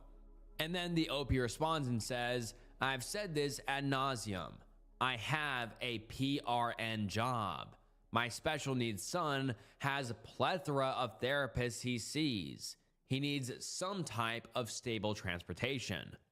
And that is the last update we have received from the OP. And to be honest, I'm kind of curious what he ends up doing because they don't seem like they have a stable relationship at all. And most likely he will end up divorcing her. I mean, I would. And I feel like a lot of people in the comments were suggesting that he divorce him because it clearly is not a relationship that has trust in it. I mean, he even said it. He can't trust his wife or who she's talking to. And he's very scared of who she's talking to all the time. That just doesn't seem healthy. It doesn't seem like it'll be able to sustain itself. I really hope the OP gets therapy and hopefully he'll be able to work out the relationship, whether that is divorce or trying to rebuild the broken relationship they have. And all right, guys, that wraps up some unhinged confession threads. And wow, some of those confessions were really, really heavy. I really do appreciate the people who submitted their confessions. It takes a lot of guts to, write that out and, send the email. So I appreciate everyone who sent in their confessions. By the way. And if you'd like to see your confession in a future video, please send to the email in the description or in the beginning of the video. I appreciate. Usually murderers don't want to confess online or show any confession because they don't want to submit to their crimes. And they don't want to be they don't want to take accountability. Please leave a comment down below. I read every single comment, so I appreciate everyone who takes the time to comment. And I really do want to say thank you so much for watching to the end of the video. It means the world. Your guys' support means the world. This is the best community on YouTube, hands down. So it means the world for watching. And if you enjoyed this video, I'm sure you will enjoy some other videos on the channel. So go check out some other videos.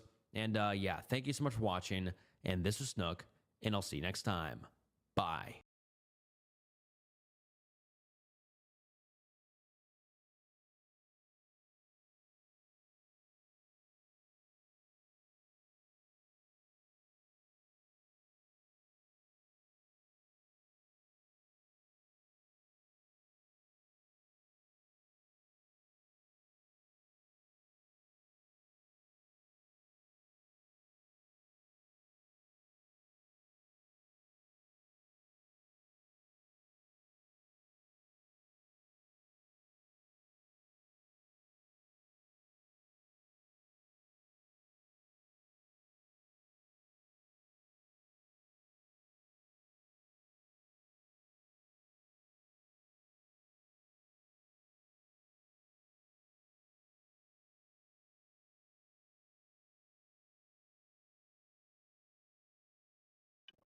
All right.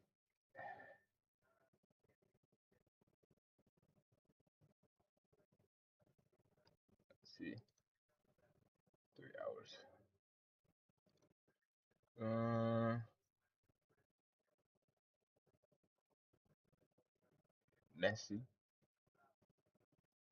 Misa, whatever. Killed my girlfriend.